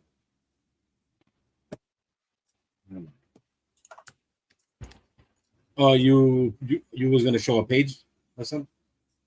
I'm not sure. Oh yeah, I know. I was waiting for you. I think you jumped in there, but so man, I got this major problem. Like we had this one, right? So the black and white one, and you had, so you had this one with the logo, stuff coming in. But when you resize, I work by with this cover, right? It's 14 by 1050, so it's 1050 this way and 14. So that's the inches. So what we ended up having is doing cutting off a little bit of her over here, right over here to put on the page. So you ended up losing, I end up losing the logo, the signature. So that's why we took the signature and we put it over here. And then when you flipped it, that went over here as well. So because you want to give credit to whoever's working on your work, right? Especially with this beautiful piece here. So there's, sorry, you can't see that because it's a PNG file, but that's the logo. The logo as well as the signature. But this is like the cover A. So I've got James actually inking this right now, and then I'm going to have Artex color this, because we're going to have Artex hopefully do all 6 issues of this over the next few years, as because it's going to take it's a long process with this one, because we've got a very busy artist, but who's also working with us on this. So here's what I was talking about earlier about what we're doing. So let's get out of that. And there we go. So this was the original that we, Artex was doing live on the screen last week. So are you ready with your file, Brad? Awesome. I've got a major problem over here, though, Aru. What's that? I've got so much alcohol, the olives are trying to run away from it. How are you doing? Drinking martini? That's pretty cool, man. What's that image of there? That's awesome. It's hell. I was designing a character in hell, and he's fighting off all these demons. That looks nothing like Chuck E. Cheese. I know, right? All right, I better take that off there because it's not Templeton. But is there something that you're looking at creating yourself or working on, or is it just messing around with art? No, it's just a piece that I designed, and I can use it for anything and whatever it is that needs a scene this nature. Mm. Yeah, like I do a bunch of footnote artwork more than I write. Right. I have tons of ideas of characters and story ideas where you just artwork and you can already know where I can go with this. It depends on your imagination, you know. Yeah, you're like that with art, and I'm like that with writing. I've got hundreds and hundreds of notes and outlines and script ideas and scripts and half finished, unfinished, finished, just all over the place. And so when we were looking at, you were talking about this yesterday, I was like, yeah, we're just the opposite, but the same when it comes to this, or creating comics and stuff. But these are awesome, man. There's a thing about hell, right? There's a thing about hell is like you can make creatures out of as whatever. It's like unlimited, and just that's why I think you're gonna be great with on this, because we have a lot of red, right? In this comic book, there's gonna be so much red, but there's also gonna be like normal, let me find out where my I'll get you to carry on showing that, and you guys can take over for a bit while I go and restart my Clip Studio Paint, because I had too many files open on it and it crashed on me. So I think that I like this the other way around. But I see what you're talking about, Artex, about I think that it would make an interesting spot foil if it was just the logo and the blood that was red foil, right? Just those spots, just the blood splatters and the logo, and leave everything else, as it be. But I think I like it better, the girl looking up at the Templeton logo, or the demon, whatever she is, looking up at the Templeton logo. I think that that's more relevant, and then of course having the demon, on the back is probably going to be a better execution of it all. They both look good. I think that this could also make a great poster. This is probably something I would want as a poster. The other way, where it had it flipped, and you had Templeton in the corner. This way? Yeah, like that. I think that would make it makes a perfect poster that way. Yeah, that's how it was first intended. He flipped it because it's possible, to work both ways. Because I guess she's still not into the story until the second part. Oh, okay. So I think he can use either or, split it and have it as, it ends with her, So it'll be the title on this side up here with the horns and little price box. I don't know what you want to call that up. The timestamp. The key? Is that what you're talking about? The key? Yeah, that thing. From there on, I think the split is the thing where it cuts him off, like on his eye almost, right? I don't think you should split this one. I disagree with that. I don't think this one works great as a split. I think it works. It's beautiful and it works wonderful as a wraparound or a poster. But I think if you split it, then you have this. There's too much of his body that covers the foreground and the on the previous side. Yeah, so, but a wraparound, regardless of wraparound, you're going to be split. You're going to see the character. Oh, that's what you're talking about. I thought you meant cutting it into two covers, like a conjoining cover. Just visually, you'll see half of that, and then the other side. I think it's great. They're doing that a lot now, and no one is really making a big deal about it. Even though back in the day it was amazing, you know, especially with the X-Men comic books on how they have to wrap. The gatefolds are awesome. Remember the gatefolds? Oh yeah. Gatefolds. Yeah, those are. We haven't done a gatefold yet. I'd like to do a gatefold cover. Right? I like the gatefold covers because I like to draw big. I like to, you know, fill up as much space as possible. If they could do a triple gatefold book, I'll be on it. Like the albums, remember the albums? The music album could do that. The album, yeah. Yeah. Flip. Yep, you just kept flipping out. Yep. Yeah, that's awesome to do that with a comic book. I think they did it with magazines. I think Metal or Mad Magazine used to do that. Where it was like a double. Yeah. Marvel, I would like to Marvel do that, but like the, you know, but the problem, like, so you have like the gate, you know, so you have the one and then you have the other one flipped in, but it'd be interesting to find out, you know, how it works. So you'd have to like a three covers, right? So, and then like the middle cover would be the front cover, you see. So it'd be this, you'd see that, and but then other here will be, this would be the middle piece, and then you'd also have the other back piece. So you'd have the triptych cover set, so it'll end up to be like something like 21 across by 1050 down inches, and so you put into three. Problem there is like, how does it like you know, like the printing costs and all that stuff for people, you know, banding it over, and you know, nowadays you could like the machine would do it for you already, right? Yeah, no. I don't think no, the machine doesn't fold that. I don't think they have a machine for the gatefold or the, you know, anything like that I know of.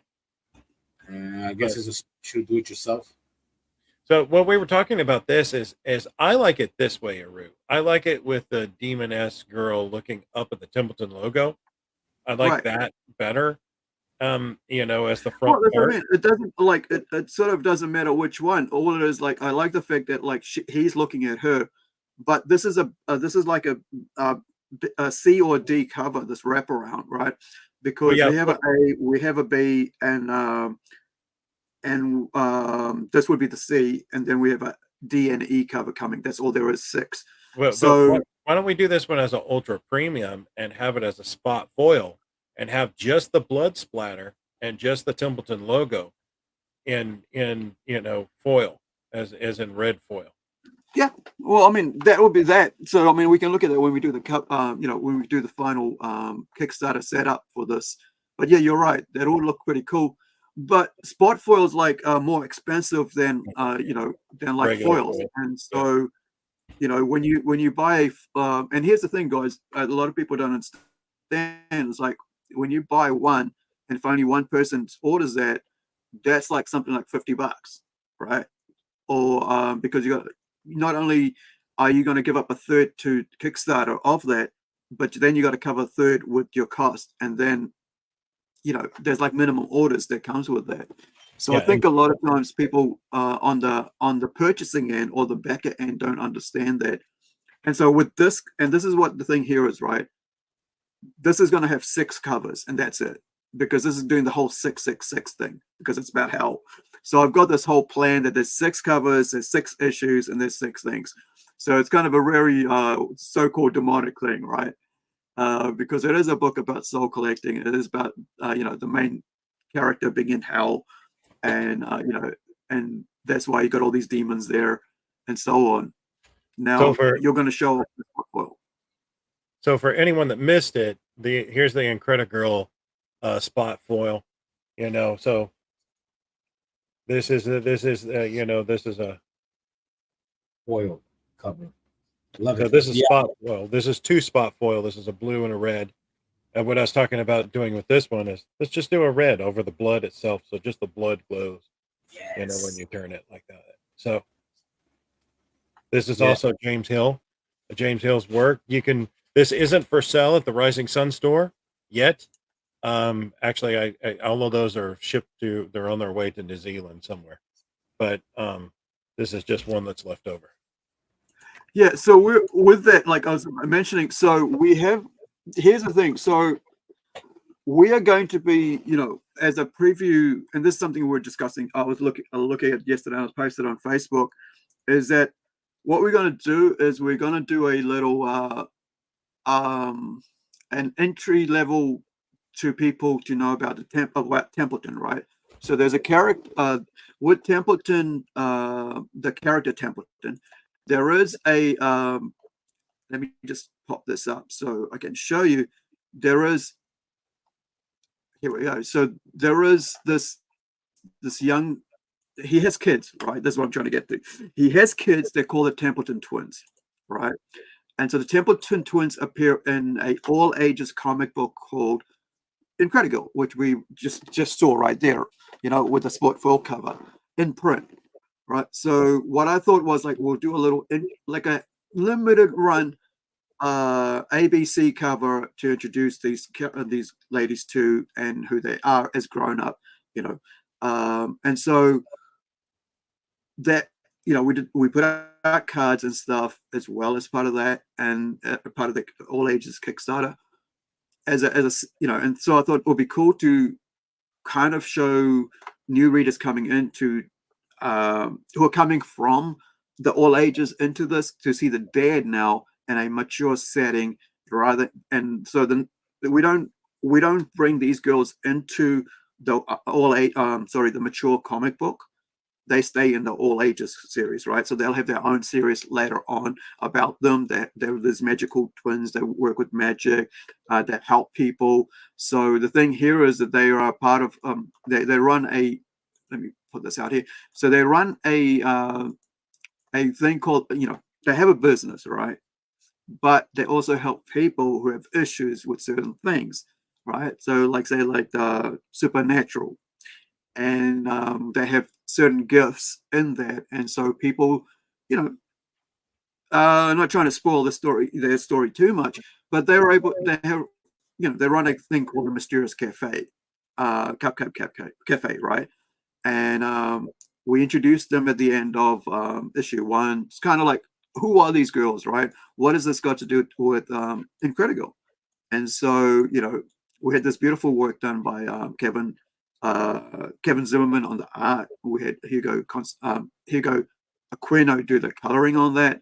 And so just kind of like a, you know, one page to introduce these new characters into the Plunge universe. Plunge universe is like our all ages comic book series, right? Where we introduce, like, you could give it to anybody. It's kind of like X-Men. You could give it to anybody and they could read it. Superhero book with a lot of things like magic, supernatural. However, with this book, Templeton, it is not meant for kids.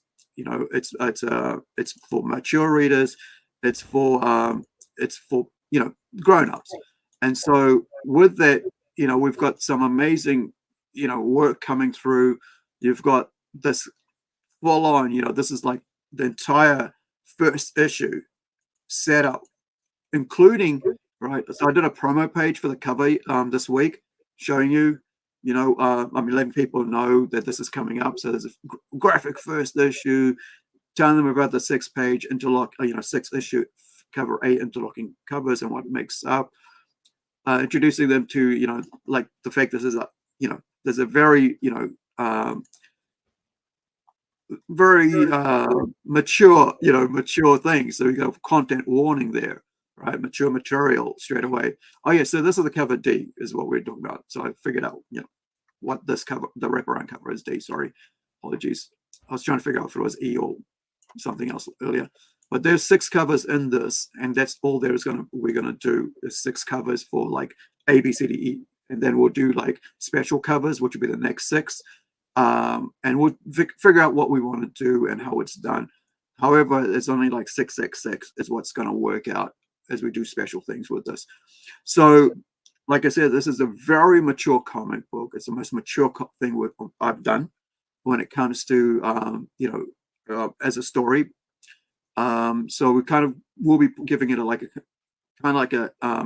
NC-17, like you gotta be, you know, mature to get on board with this, because there's a lot of nudity, there's a lot of graphic violence, you know, there is like mature themes in this. The story is, you know, it's about 2 runaways, a young couple running away from home or whatever, you know, girl runs away from home with her boyfriend to the city. So that's a kind of a little human story going on there, while you at the same time you've got Hal and you've got things going on. And this is the one talking about the young girl running away from home, running away to a city called Auckland, which where I spent a lot of time, about probably 10 years of my life, and so you've got that story, the 22 pages of comic book there, right? Issue 1, but also we've got a backup story, a standalone backup story as well, that was done around about 10 years ago. No, sorry, 2010, so 14 years ago, right? Geez, the years are going fast, Hawk. I'm getting, can't believe it. But like, this is the one we were looking at, Running like by. right? So we're going to be getting all this colored. This was, however, inked just this last couple of months ago by our artist Joachim, who, as I mentioned earlier, is doing a cover for this, kind of based around this. I wanted him to do a real hellish, cover.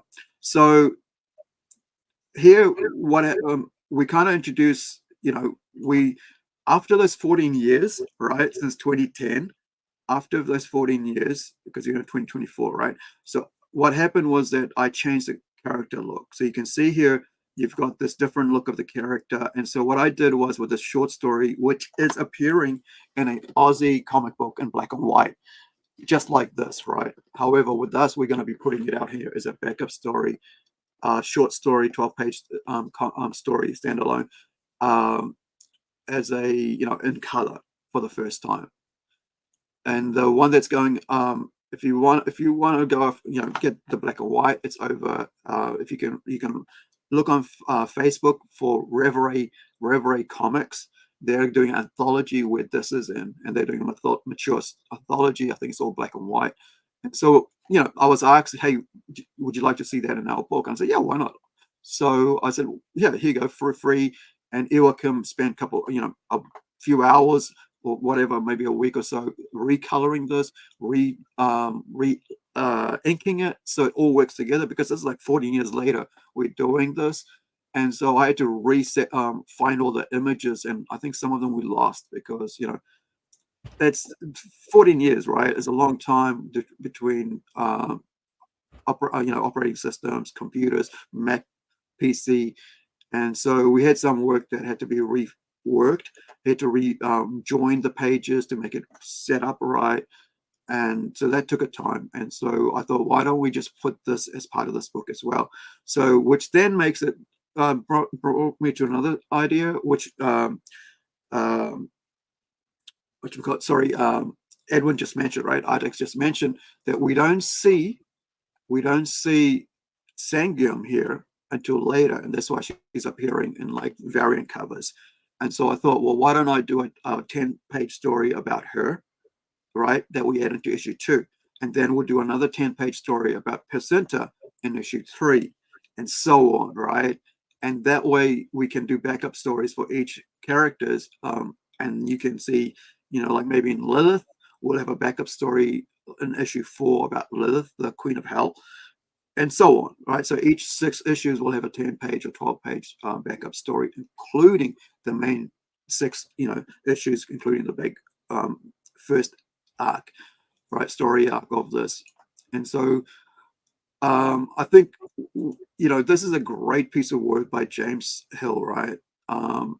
It's just, I just love this. That's why we've taken so long, because working with him, because this is like a hobby thing, right? Because it's not like, hey, we're there, we're going to do this every day and stuff. But so it's taking a bit of time, because people are busy, they have their lives lead, and things happen in people's lives. And even I know that through my own personal life, how I had a head injury and forgot for probably about 4 years that I was making all these comics, right? Because of the concussions and stuff.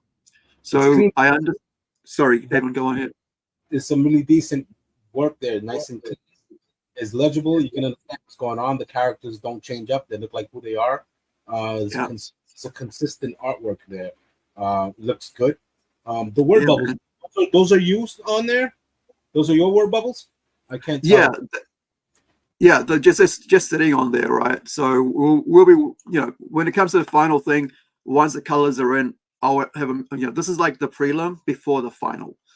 It's just to show you where it's going to be, where the bubbles are going to be, so it's not like so you can concentrate more time on where you want to put the colors in, and so on, or make things stand out a bit more.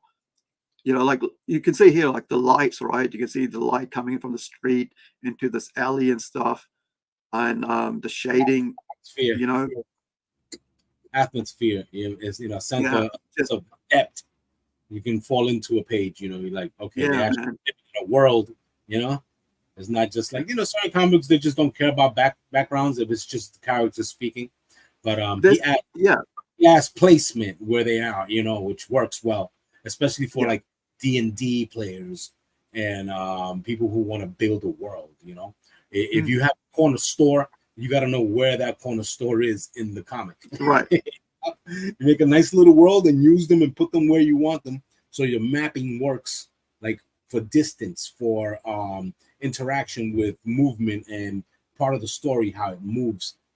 Backgrounds only yeah. work in that manner, but like certain mangas is just straight up a character screaming. You don't know where he's at. Yeah, uh, that's the downside of, like, that's why people like poo manga so much sometimes, is because, it's just there, and they're just, however, there are some amazing manga works. Like you read manga, I read manga, I into anime and stuff, and there's some great storytelling, and that's something that I, as someone who does watch a lot of anime, especially from Japan, and like watch a lot of live action movies from other countries. I'm always challenging myself to be a better writer. I don't like go, oh, I've arrived. I know how to tell a story. I'm continuously learning how to better myself, like research wise. Even like recently, like I've forgotten what the what was like here. There's like let me just get where I was trying to figure out, how many freaking things of hell are there? How many stages of hell are there, right? So I had to go and look up online for this, right? There's 9 stages of hell, right? Circles of hell. That took me about 10 minutes or something to look up, and then to go in and put that in there, because now I know, when you go to read it, now as a reader that there is a bit more research gone into this than just like, and treachery, right? That's the lowest thing in hell, right? It's like if you are betrayers, right? And that's probably, then somewhere along there is like, everything else. But I think the lowest, those who harm the innocent should be the lowest. I mean the highest. Kind of like. Anyway, so you can see here, like the amazing works and stuff, and why we say it's like a mature readers and stuff. It's not for just anybody, and I mean any age group. It's did he put her? Oh, those are just plain. You're talking about this one here. No, She's a soul. She's a soul. Oh, okay, right? okay. So you can see when she's not. They're not souls, and when they're souls. Yeah. There's no need for life bearing. Yeah. You don't need. You don't need the nipple, right? You don't need that, because she's a soul, so she's a spirit, and so you get. So you get the scene between the two. So she's a normal person. So she's a human there, and then like her soul's moving on, and now Placenta's grabbing her. I mean, sorry, Templeton's grabbing her soul, right? And now she's here. Come on, Yeah. and like she looks fine, right? So you go like she's already there, all roughed up, and now she's fine. So yeah, it's I love working with artists, man. Just like it's one of my things. I just enjoy working with creative people.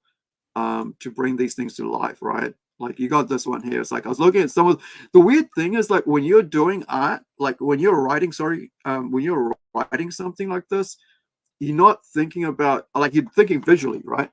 But sometimes you get shocked by what you're actually putting out there when you see it in 3D form, right? Exactly. When you see it illustrated and you see all the pieces there, and you go, "Wow, man, this is awesome!" And then you also go, damn, that's graphic, you know. But yeah, so I thought it was really cool with this, seeing these, you know, each page coming in, and like I said, like all hand drawn, right? I mean, you do digital art, right? But you also do physical art as well. So, you know, with James basically, you know, drawing it on, you know, like what's the size of a normal like comic book page? So he does like for draw artists, and he does it on there. It's like A3 size or whatever, the big, you know. It depends. Visually, different numbers than regular comic pages. And people have their own size as long as it's compressed into a page. And you can have your own, make your own blue pages as well. Right. So I'm going to show you. Let me open this page up and show you his some actual raw stuff. What you was talking, right? So, you was talking about that visually, someone can actually create what you're writing. And sometimes your visual, since you have a mind of your own, you're going to visualize on how you want to word these things, you know? So your choice of words describing what you saw in your head. Now someone else has to see it how you would describe it verbally. So sometimes it fits, sometimes it doesn't. It depends on the time when you both were born and what information you've both gathered throughout your life that you can actually relate to a verbal explanation. And that's not easy. A lot of people can see it one way and somebody else can see it another way. You know what I mean? Yeah. It's like two men in a mine, they come out, right, and they look at each other. One could be dirty, one could be clean. And the guy who saw the dirty face decided to go home and take a shower. You know what I mean? Right. And he goes, "Where are you going? You look clean." So he figured he was clean himself. They both came out the same hole, which I'm saying is you're both using a human brain.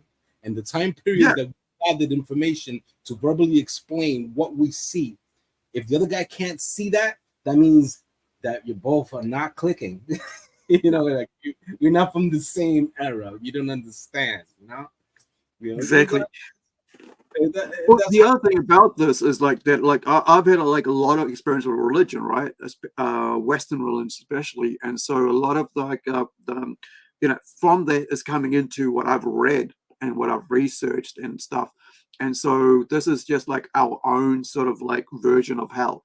It's not like whatever, you know, somebody, you know, what the religious version of hell is. This is, I mean, for the entire planned universe, I've created an entire religion, a new religion, right, called the Temple of the Polyhedron. It's a religion, and so that way nobody can ever say, well, this is based on this is based on that, or are you trying to mock this, are you trying to mock that? You say, no, this is this is an entire religion on its own. And so they, you know, so when you look at our work, sometimes you see, like, especially, let me just get to the second, like the backup story, right? So the backup stories, we actually put in like some temples and stuff that you could see why these temples here look the way they do, because this represents that the religion in this world. So I'm going to bring this page up so you guys can see what, you know, this is not a Christian world. This is you know, this religion isn't Christian. This religion has its own religion, right? So here we go. So this is the church or the temple, right? It's not a church, it's the temple of the polyhedron. And so you'll see this, right? That's their symbol. And so you see it all over the place in our book, as you know, later on when you see of hell and stuff. I mean heaven. I mean, sorry, earth. 3 different places, right? So you see all this, and that's the symbol of their religion. And so when I was looking at doing this, you know, myself and, you know, Hawk was talking about it, saying, I want to create this religion and stuff and all this. And he, you know, he's going, well, you could do this and all that. So I ended up, you know, just coming up with like polyhedron, right? And we had the way that temples are, it's almost like a pyramid. And so that's how this religion works. But not only do we have this religion on Earth, we have this religion in the future, in space. So it's like this planet universe is its own alternate religion. And just like any other religion, there's offshoots and stuff, breakouts, leaders amongst leaders, lower leaders. And so across the entire Plunge Studios comic books, this is the religion that is part of this world. So you can't basically go, oh yeah, you're trying to do this and like mock that religion. No, it's got nothing to do with any other religion. It's its own little thing. Even the symbols and stuff, they have their own sort of tenets. And I'm working on that at the moment.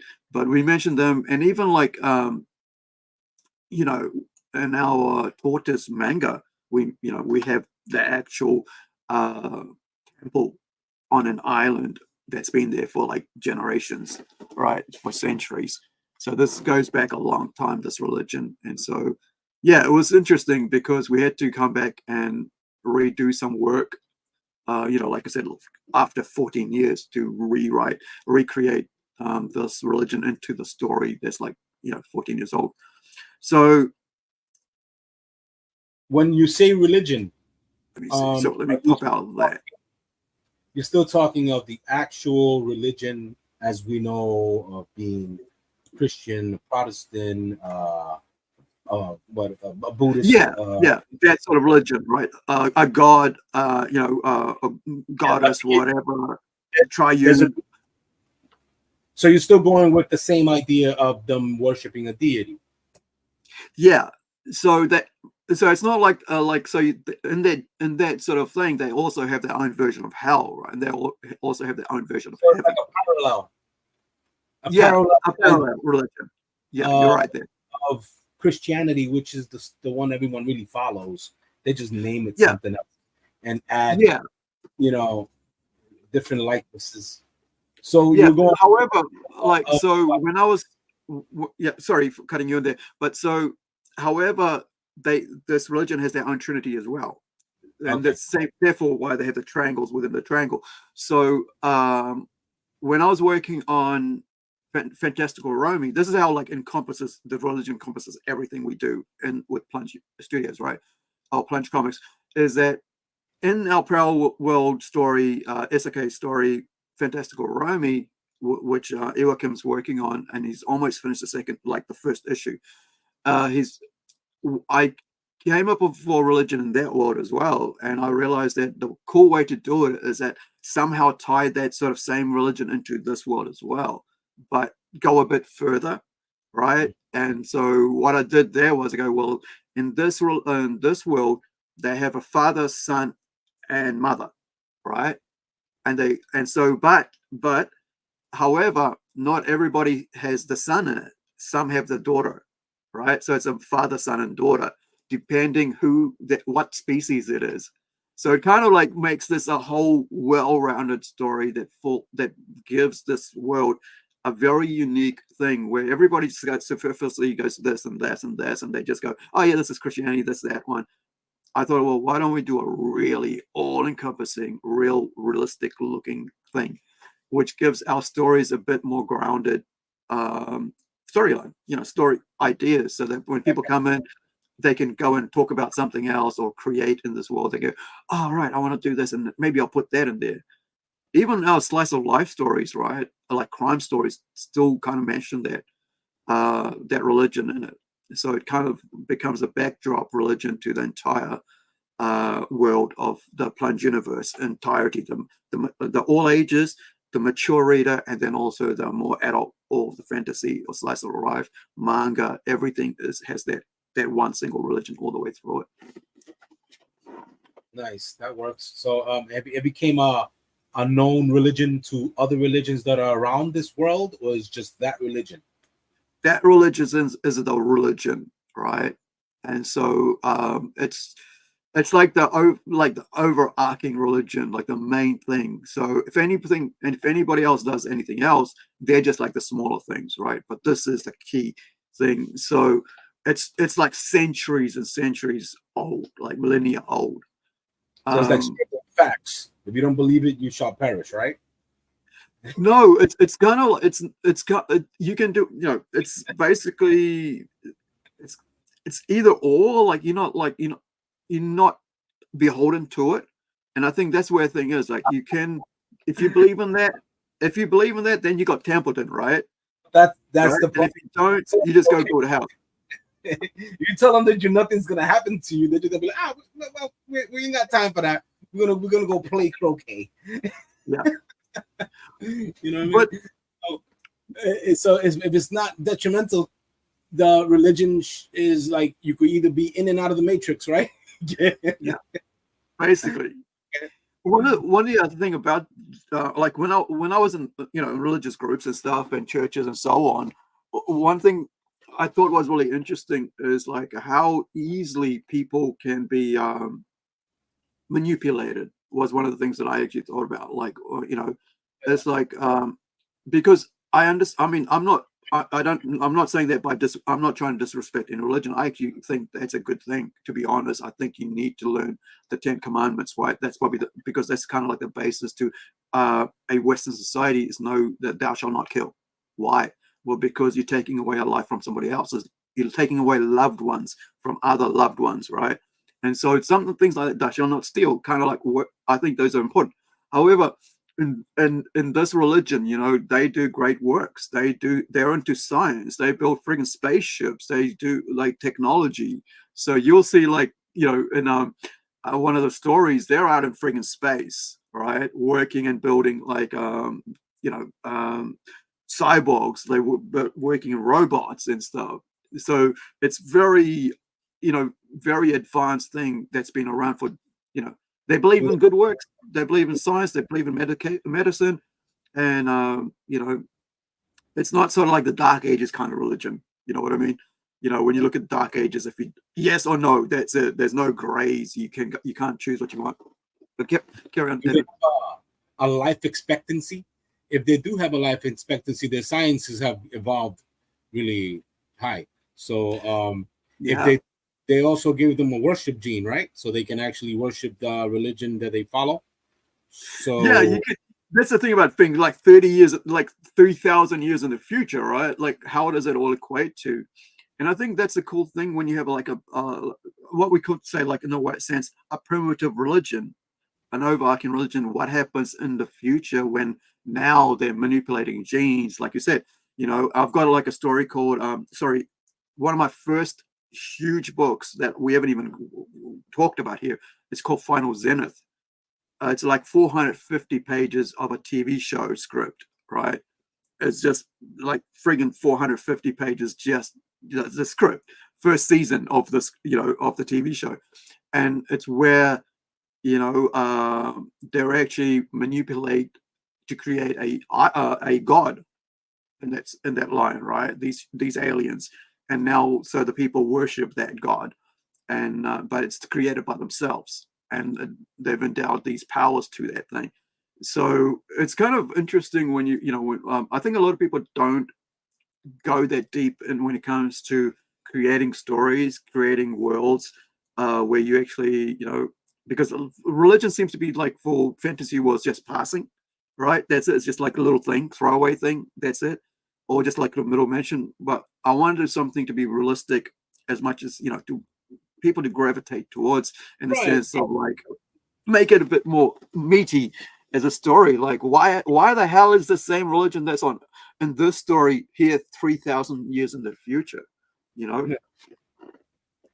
Yeah, I like that idea. It grabs the reader if that's your thing. You know what I mean? Yeah. It gives them something to see what would be different. If this religion did exist, like there's certain religions where you're okay to do worldly things, where people actually want to join it because it doesn't take away from their actual lives. You know what I mean? Yeah. But then there's other religions where it's like you gotta be like straight edge, I'm talking. Yeah, you gotta be all in. There's no gray zones, like all in. And now you're in the cult, right? Now you're in the cult, where like, okay, you got to the leaders all right. You got to give everything up, all your money, all your lives, all your friends, all your homes, everything you have. Now give up your job. Now you're living on the compound. Ridiculous. If you can't give somebody something that they're gonna get used to and then take it away. It's kind of hard. So joining something like that, or having to because your family is of that religion, and they put you in that same religion, and you're a kid, you know what I mean? And you want to have fun. You want to watch TV, cartoons, and play with toys and chill with your friends, you know. And then all of a sudden that take that away from you because your friends are not from the same religion. Isn't like the That's isn't right, the people. Amish You've heard it called, here right now. We've got a brand new religion called the comic cult right here, right now. Yeah, We're done with it. I think you know, everybody in life wants to belong to something, right? And you're right, the comic cult. We're part of the comic cult because you know, we're the artists, creators. We're building amazing stuff to entertain people. But basically, for us to see our own work be something important. We got the Bible to hug and the books to hug. You got comic book huggers. There you go. Yeah, we have our own wasn't leaders, right? When it comes to comics, we have Jim Lee, we have Todd McFarlane, we have Alan He was just Moore. a prophet. He was just a prophet, okay? Yeah. Stanley who? Stanley Kubrick. Someday it'll be Stanley Kubrick, and we mash it all up into one thing. Wow. Yeah, that's amazing, man. Comic books has changed our lives ridiculously. Yeah, that's what happens to introverts. Yeah.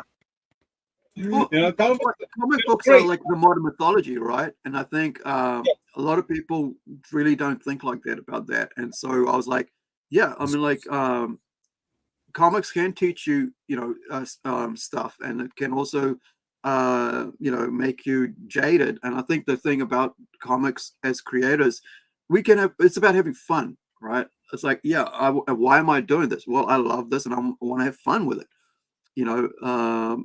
But keeping it all together is a bit of a massive thing, right? Like I said, you got like friggin' manga, we got fantasy, we got horror with this one, right? With Templeton, supernatural horror. We've got stuff like monsters with friggin' Howler, right? Howler's also got that that religion in the background of it as well. Like you know, there's a friggin' commune of like monsters, right, in Howler. And so they have this, they don't like monsters, so they go and friggin' grab monsters, right? They go and, you know, they think that them, you know, mythological creatures are evil, right? So they friggin', that's their job, is to go and, you know, what is it called? Keep them captive, right? Keep them out of the world. So that's their thing. However, what if you just want to live your life, right? Just go about living your life like you're just saying there, right, Edwin? You know, what if you just want to live your life? So, and then what if you just want to live your life and you're a monster to them? Yeah. You know, I believe that it's like what they say about a gun. You know, it's like have it and not need it, and then need it and not have it. You know, right? And the thing with that is also with either believe that there is a God or not believe it. But what if there really is a God and you didn't believe it? Now you're left behind. Or now you're domed in your head by someone else who did have a godly gun. Well, I mean, that's what I mean. Like you know, I think you know, having the 10 Commandments is important in the sense, like you know, you don't, you know, if you're living a good, I mean, not a good life, but if you're leading a respectful life, right? You respect others and you respect yourself, and you're not like trying to go out of your way to get one up on everybody or lie or cheat your way through life. You're just trying to make, you know, be a good person. Then, you know, what's wrong with that, right? I think there's too much of people, you know, going, you're either left or you're right. Why can't I just be in the middle, enjoy my life, right? Just being a good person. You know, what's wrong with that? You know, and I think this is the great thing about comics is that we can be that good middle ground entertainment. You know, but I'm sure somebody will come and go, oh, this is horrible stuff. What is this? You know, I'm like, yeah, it's a comic book fantasy. It's not real life. It's entertainment. Yeah, but if you want to stick out like a sore thumb, you got to do some drastic. Somebody could be like, "Oh, guess what this guy said," you know, and nobody likes what this guy said. So once they see that happen, you know, be like, "Oh, we have to find out what is it that this guy said." You know, but if it's not that popular, no one's gonna care. Because there goes another bad. another Spawn character, another Deadpool. Come on. People are only gonna go to the one that everybody goes to. You need the cool guy to say, "Hey, you should check this out." And if the cool guy don't say that, no one's gonna go check it out. Yeah, it's just that's where you say you don't want no politics on this, but that's what happens. Yeah, So, and that's why, like, when we're doing this, like, I was like, we got to make sure that no, I mean, like, we're not stepping on people's toes because we're talking about religion, right? So why right, not create a whole new religion itself? right. Because that way nobody can accuse you of anything, right? When it comes to, oh, you're picking on that religion, or you're picking on that. No, this is a polyhedron religion. Okay. It's a bomb. So we did have another backer on our on the Robot Nation. I just noticed we've got. I was just about to say that. Yeah. I was just about to send if I figure out how to send a message, send them their 50% off coupon. So let me pop that off there. So if you guys are watching, and if you're watching on replay, keep an eye on this spot, right? Keep an eye on our Kickstarter page for Plunge NZ.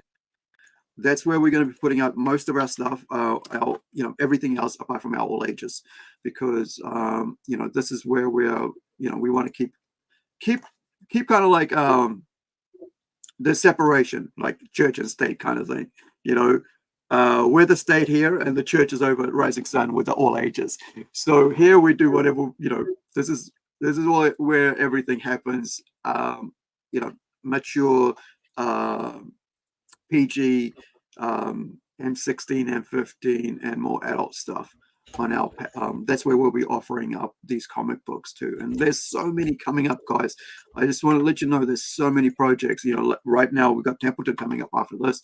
We're going to be probably regigging this one to rejigging, gigging, whatever you want to call it, to make it accessible a bit more. I think we went a bit flamboyant with this project, and we'll come back and we'll look at it and we'll decide how to put it out again, but in a different way to make sure that we come out on top next round, right? Play the video. That's why. Carry on, Edwin. Play the video. Right. So one thing was like with this was that somebody said, like, let me bring this down a bit, was that when we did this, like, this is actually a copyright free music, but they started hitting us with copyright. I don't know why they did it when it's free, because I did everything that was asked of me with that music, which was put the put the YouTube channel's name, who it was and everything as I could on every video. But I don't know, people kept hitting us with copyright.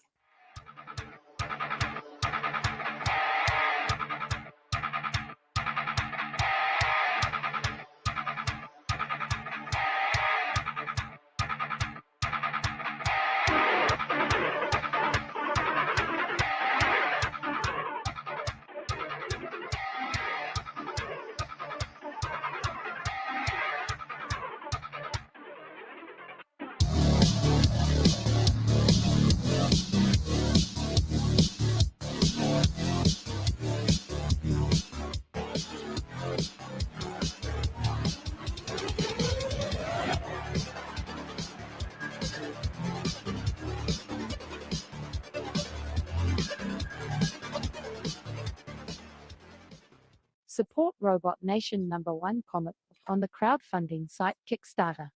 A 44-page sci-fi horror comic book for mature readers from New Zealand. 13%. All right. Like I said, we're going to come back and look at, after 2 hours, this is going to be over. So it's going to give me, I'm going to process what we're going to do with this tomorrow or this week. I still have to do the translation for the Portuguese, which is being, which is being translated by our Brazilian artist, Alan, Luis Andrade. And so he's almost finished. He had already gave me 15 pages, but I was like, yeah, it's okay. Just get it all together and we'll do it, because I need a break between the Spanish and then the covers and the live streaming and working on the other projects. And so it's, what you saw, most of it was a Spanish on that, but this is the Spanish. The Portuguese version is what I have to do the lettering for. So we'll be releasing probably 3 versions, right? English, Portuguese, and Spanish, and probably do put 2 more covers out, like a full cover and a variant cover, and and just do like maybe like a $500 or $200 minimum starter. And I think that's probably a bit easier for us to probably get people involved, and because I think, like I said, if you're doing 25 copies of a comic book, it's going to cost you about $40, right? US, or whatever it is. And so if you've got $500 in your pocket, then okay, you can pay for that and get that done. So that's 5 issues, right? 5 covers, right? As a starter. So I think,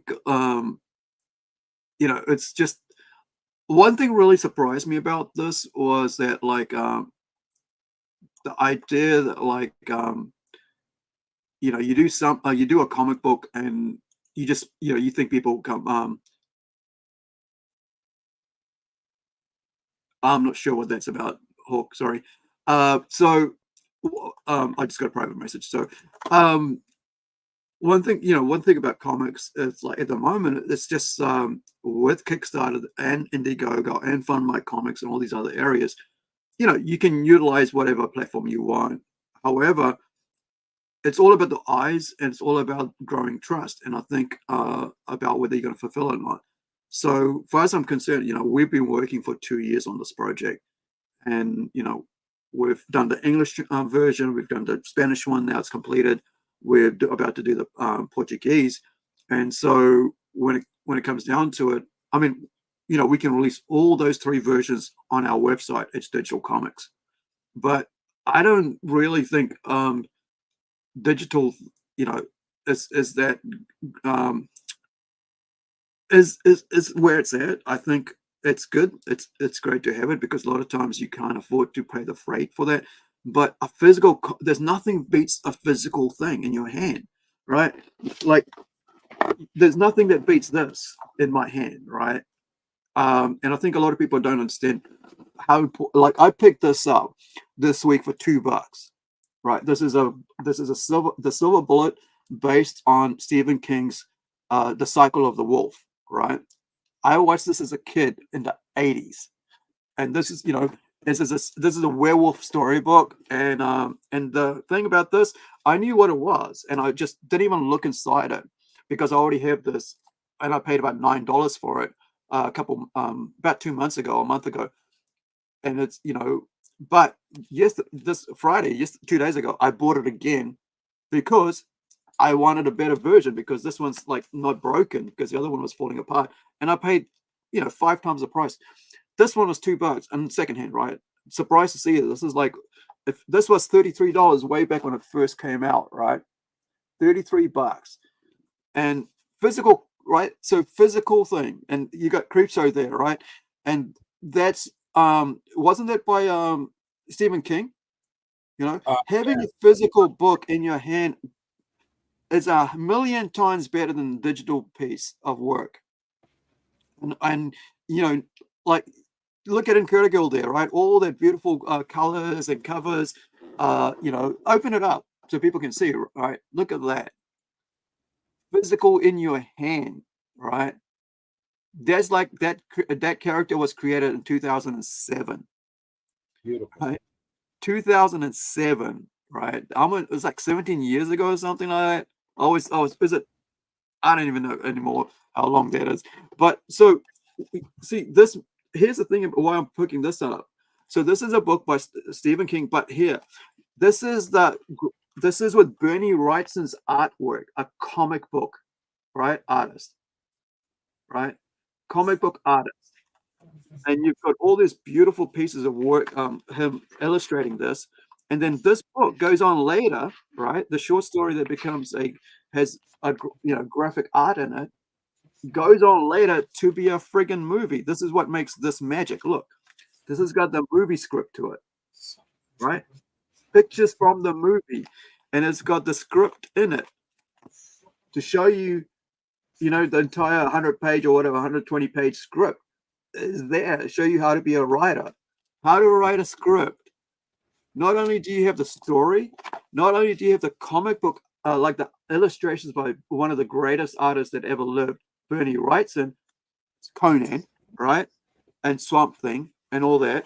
And artists, I think he did also, did he work on, did he create, did the artwork for, I should have it somewhere, like Constantine, one of my top 3. Look at that. Right? So this thing goes from being a short story to being a illustrated, what people would call like a light novel, to a friggin' movie, to being written as a script and to a movie, right? You can't. It's a teacher. You cannot. What is it called? Like downplay the importance of this one single book. Yes. Right. One single book. Makes a lot of sense. My first comic book, when I picked it up, it immediately made me want to draw. And I decided to copy what was in the comic books. Yeah. You know what I mean? And Hulk that's is holding up all the stuff here, right? It's kind of hard to do the digital unless you're going to put a paper over the damn TV screen and start tracing. Yeah. I mean, it's like this. Like, I mean, like this album, right? It's a record, having physical friggin' stuff, right? Everybody that's worked on this, having their name on there like this, right? Having the lyrics to the songs, having the album, right? The double album. This cost me about $100 or something, because this is like, I haven't had owned a Megadeth album in so long, and it was like this came out 2 years ago, and I had to get it. I had to have this, right? So I really made that. This is all just within reach. Yeah, just what I can reach right there. Exactly, right. I mean, like, talking about reaching stuff. I was like the guy, writer friend came home the other day, right? Is that Kaiju? Oh yeah, Kaiju number 8. So Michael came over the other day to drop me off home, right? And so we could have a chat and stuff, because he's like, hey, a friend of mine wants to come and look at your X-Men comic books. I'm like, dude, I don't have space. I just feel like there is no space. I cannot have anybody here, because every time I do, I gotta like clean up, and I don't want to clean up because I gotta move every container out. And he walks in and he goes, Ari, you're a hoarder. And I go, yeah. What do you call you? No. He realized for the first time in 2 years that there's no room. When I tell people there's no room, even I keep banging my elbows and hurting myself. Like, this is actually sore from actually hitting a shelf, because there isn't there's only this is how much room there is to walk around my place, from kitchen, like, because it's an studio apartment. So from kitchen to my bed, this is how wide the gap is, and I'm not lying. Now you got to practice kung fu in the basement. Yeah, there is like the basement's like the communal washing, because I live in a block of flat. So, but this is how much room, and I said, yeah, this is my friggin' passion, dude. Right? I know I'm a hoarder, but this is my passion, right? I go from like having toys to having Transformer toys to having comic books, DVDs, friggin', because this is my passion. Because right? I'm a storyteller, right? I'm learning all the time. Look, they be my friends. Picking up a little book to learn how to be a children's writer. Right? Yeah, and with you working on physical 3D art, masks, drawing, coloring, doing tattoos, because it just spews out of you, right? Creativity. But clearly it's within me, and I got all you can see is boxes back there. It's sad to have that massive GI Joe collection. You can't even, it's never displayed. It just sits right there. It was the best times. I think those 80s was the best. I'm sorry, there's no other year that was the best. 80s and maybe 80 mid 90s. From there on, it started up. It started to blow cheeks and fart sounds.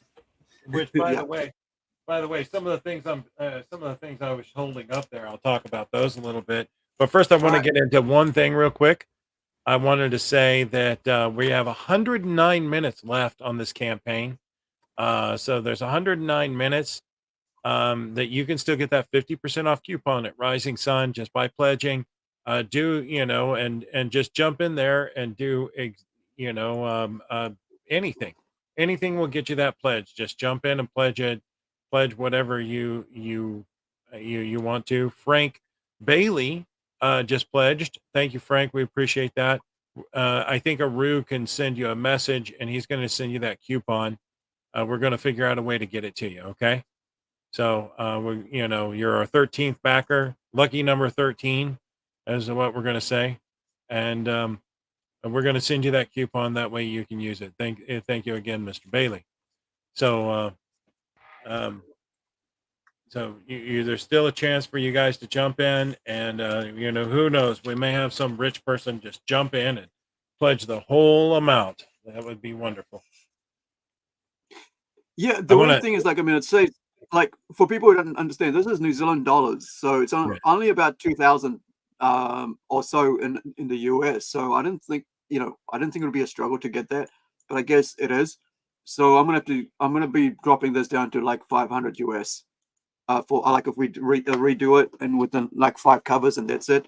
Because at this one we had 13 covers or something. We actually initially had about 26 covers. And I just thought, no, that's way too much, and there was no way we could cover that. Then we dropped to 50%, which was 13. Now we'll probably drop it again to a third, which is 5. So we'll see how it goes. But hopefully, we'll get where we need to go with this project, because we're still going to make sure everybody gets their cut. So this is I was going to run through all this stuff that I had here real quick and show you what I got in. This is what I haven't been able to go through yet, right? So these are actually test print samples of stuff that's coming out of Rising Sun with the GI Joe Collectors Club. So these are coming for you in the GI Joe Collectors Club. You see the logo there in the corner, GI Joe Fan Club, and it's got the Rising Sun logo right there as well. So these are coming out of. So these are actually test print prototypes that are coming your way. The Adventures Of. So you can pick those up at the club store.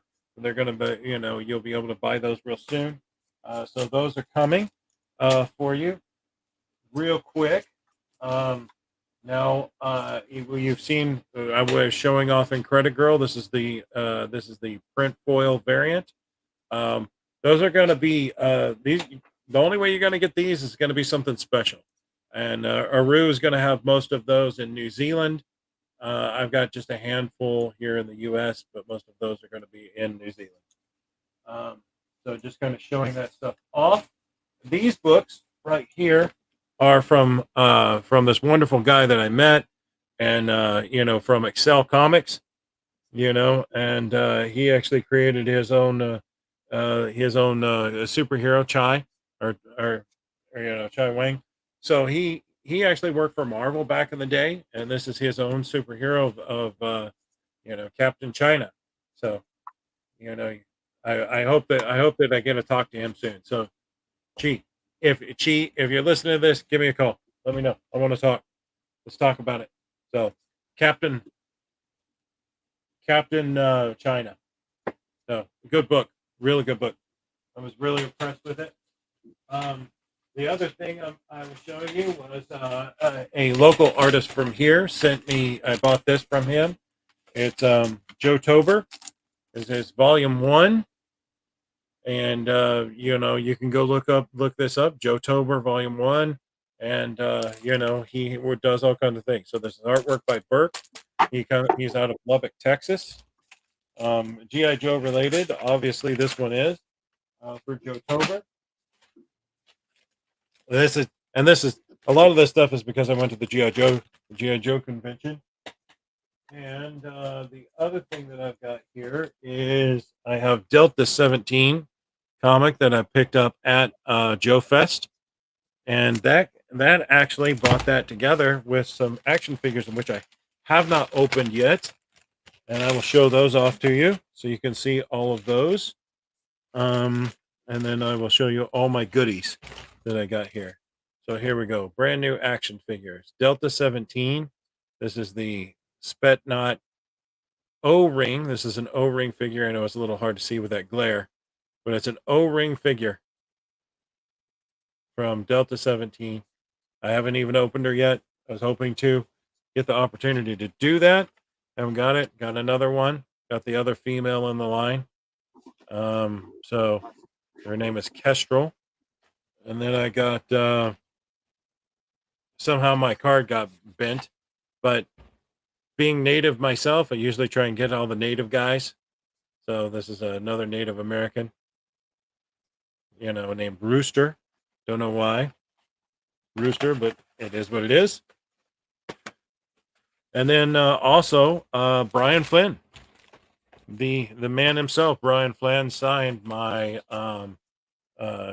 Red Jackal. That he was exclusive, so got to talk to Brian a little bit, and he signed my Red Jackal. For those of us who don't know who Brian Flynn is, you want to tell us who Brian Flynn is? Brian Flynn is the owner and operator of Super 7 Toys, in which they do all kinds of stuff, including action figures for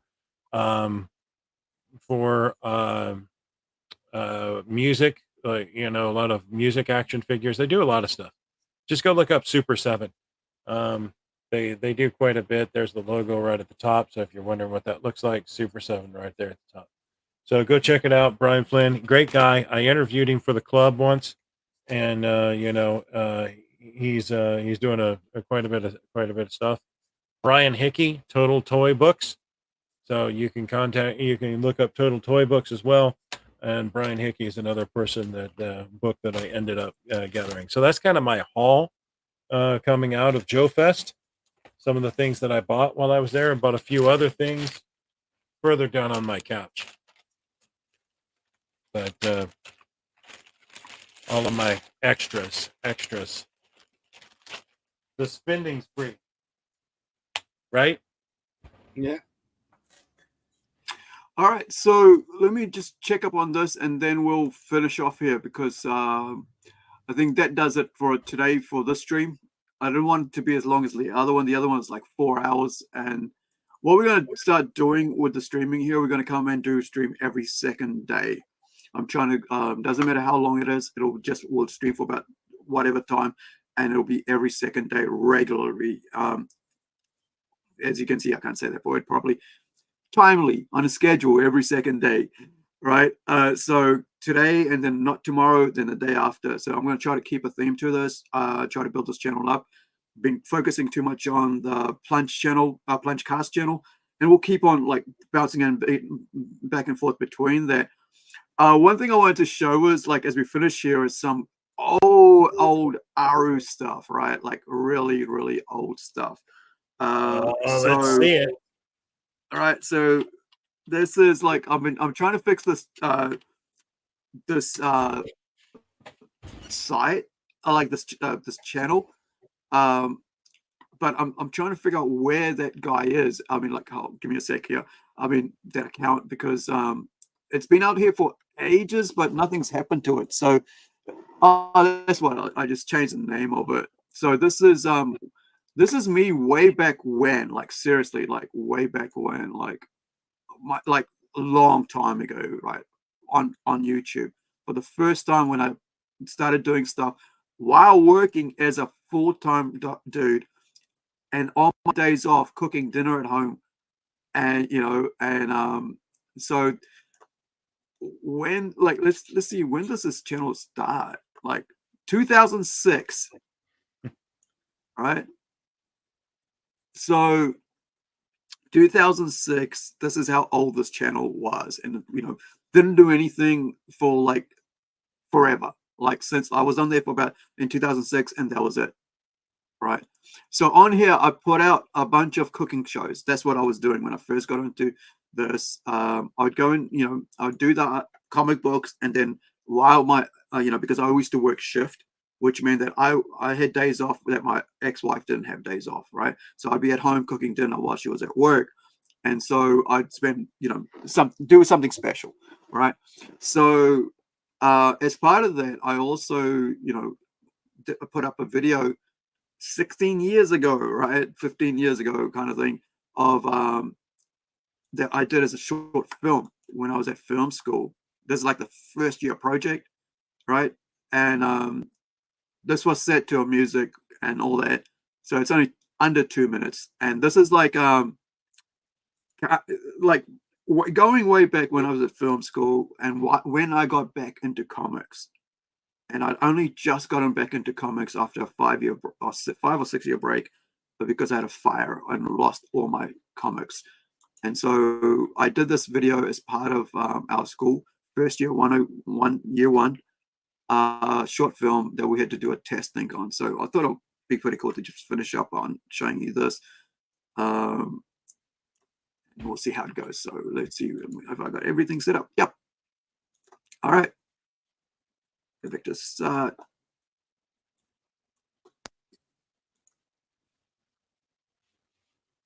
The volume.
That was a bit of fun. That was fun. It's like, basically like we had to do like a chase scene. The whole you look at it now, right? You like. So the whole point was that. Carry on, Evan. So much changes you could have done now that you look at it. It's like, man, I could have did this. I could have did that. It's terrible, right? It's like, come on, leave it. It's raw. It's raw. Yeah. So here's the thing. That's your first year of learning how to do a chase scene when you go to a film school. That's it. Like you've only studied for about 3 months, and at the end of 3 months, you have to produce a 2-minute film. What you've learned, and none of those guys were actors. All of them, except for the guy behind the counter, who's the actual guy behind the counter, who's a shop owner, he's that part of that business, right? So he's like there, and so everybody else was my classmates. So the Indian guy, Nash, he's like just had a baby 5 months ago, so now he's like married with a child, still lives in that city. Another friend of mine who's an artist now, who's the one with the glasses, James. And then you had Aaron, who's a tall dreadlock guy. His brother is a famous artist over in Aussie. And so none of us, I think, are doing films anymore. Yet I'm the only one that I can imagine who's actually telling stories, right? Out of that whole group of us. And so you can see why I am still, after like 2003, 2004, when that was made, here I am still telling stories and still coming up with ideas to write new stories. So you can see that I'm not just here, just getting into telling stories. I've been here since 2004, right, doing all the studies. Prior to that, I wasn't doing stage, writing stories with like plays for stage, skits for stage, for about since 96, right? So I don't even, numbers are like all floating in my head, but like since 96, I have been writing stories for people to enjoy. So it's not like something I've just walked into in the last couple of years. So I just thought it'd be cool to see that, because like learning what a chase scene is, was pretty weird. Like, one of the greatest chase scenes is a French Connection. If you ever watch that movie, that's like the #1 chase scene, like the classic chase scene where the guy's in a car and he's chasing and goes on forever. With the French Connection with all the Mini Coopers. Yeah. So it's brilliant. Sorry, Edwin? Did you storyboard this video you showed us? Kinda. Like, I think it was loose, and it was like I can't remember. It's like 2000. It's 2004. That's 20 years ago, right? So yeah, a lot of things happened in that. A lot of head injuries. So yeah, I can't remember, but we did discuss it, wrote the script out, saw what would work, and like, because you had to turn in a script, right? A 2-page script, because it's 2 minutes, so each page is a script. I mean, each page is a minute, and you have to work everything out. But here's the thing: even before I went to do that, I was already writing scripts, but I'd never worked in film in the way that they were doing film. I'd already done short films, but not to a structure, like set to a, like, this is your exam, right? Do this. And then afterwards I would do like I did a hour and 15-minute movie at the end of that, like for my final project, and I won an award for a short film because they didn't have a feature film award. So I ended up with like a short film award instead. Be proud of. That's a good thing. Yeah, I mean, like, I basically, did something that never had been done before, which is like went over 45 minutes, right? Because then nobody had actually, was that ambitious. So you could see I've always been ambitious about storytelling. And so even when I was there, we got asked, like in 2005, shit, that's like 19 years ago, my American tutor, right? She goes, Karen Love goes, all right, where do you guys see yourself in 5 years? And my only thing I said was, I see myself writing stories, right? Not making movies, writing stories. And so, 19 years later, I'm still doing that, telling stories, writing stories, coming up with new stuff. It's the same as a director and a writer is almost the same, right? Yeah. Yeah, basically you're directing, storyboarding, like here, like that. We held up this before. You're like basically saying, who's talking, interior, and so the car with Marty and Uncle Al. Marty, Tammy said she'd been hearing the noise in that greenhouse, growling noises like a big animal. Her father was killed that night. Yeah. And then after that you get like the cycle of the silver bullet is what the movie was called, but the story itself, it's like cycle of, it's got here at the top here, cycle of the werewolf. Stephen King. One of my favorite like actual like, because it's about a kid, like he's a young teenager, horror movie, right? Because I love werewolves. It's like what I would consider my spirit animal, right? Howl by the moon. or Bark at the Moon. Oh yeah, Howling. Remember Howling the movie? Oh, that's where like the Howler's from, right? Like a comic book Howler, which I've got. Who is it? Not Ilkim, sorry, Luis is working on. He's the translator for the Portuguese version of Robot Nation, and so Howler's our monster. Like I was mentioning, how they hunt animals. I mean, sorry, not hunt animals. They hunt mythical creatures, right? So Howler is a really fun little book as well, and that's like a 12 issue series we're looking at. Let me see if I've got like I've got a promo art here I can show off on that.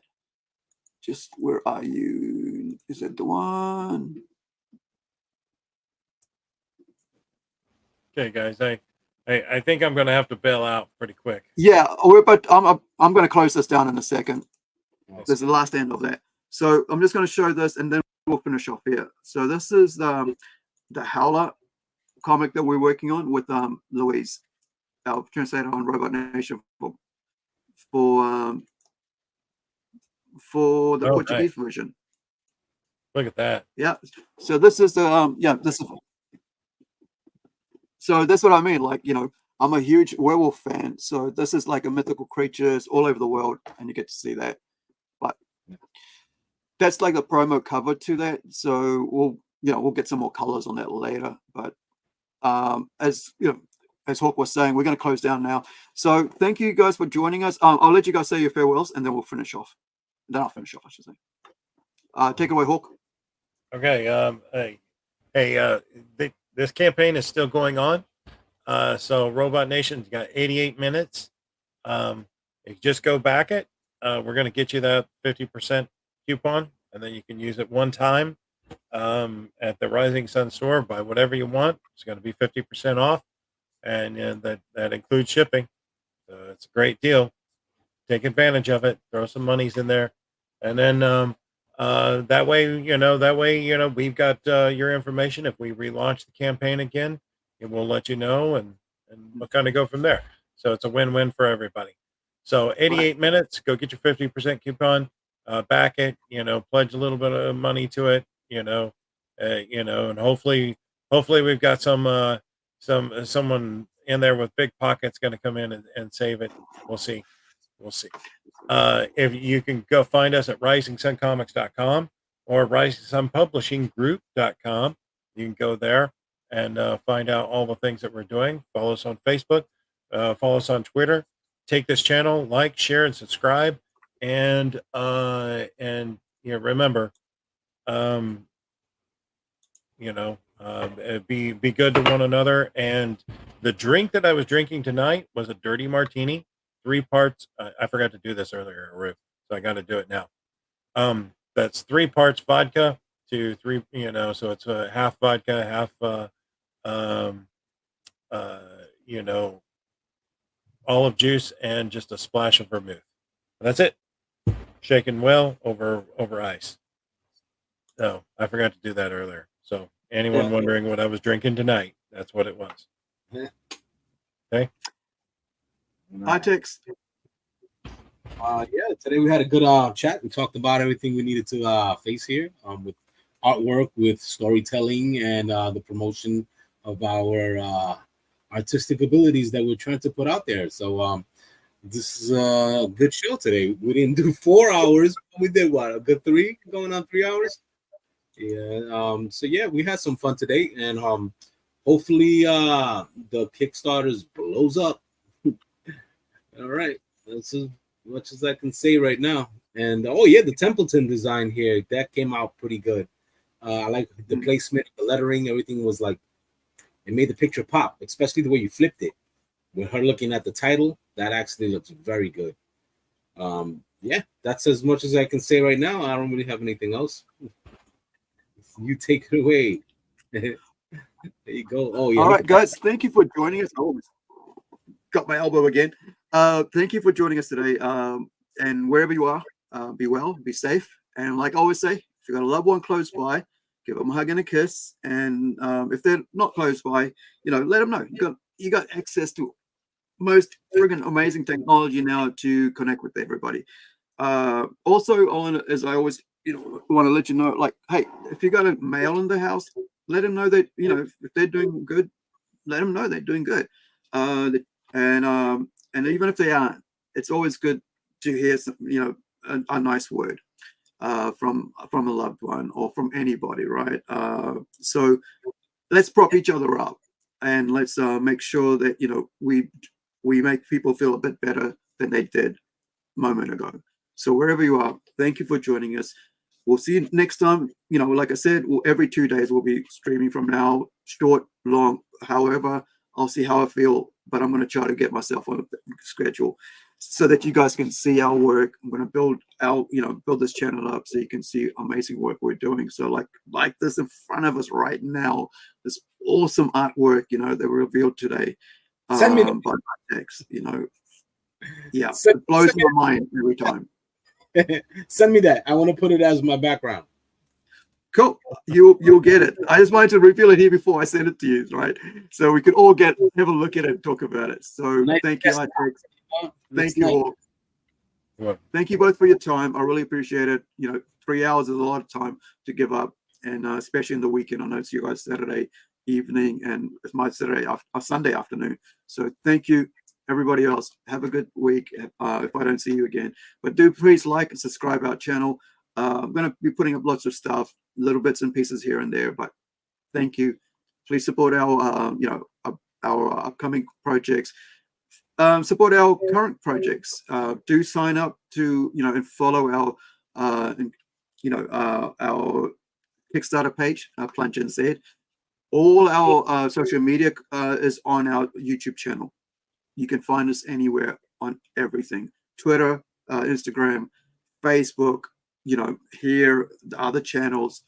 Website. It's all there on that channel. Thank you. Be well. Ka kite ano.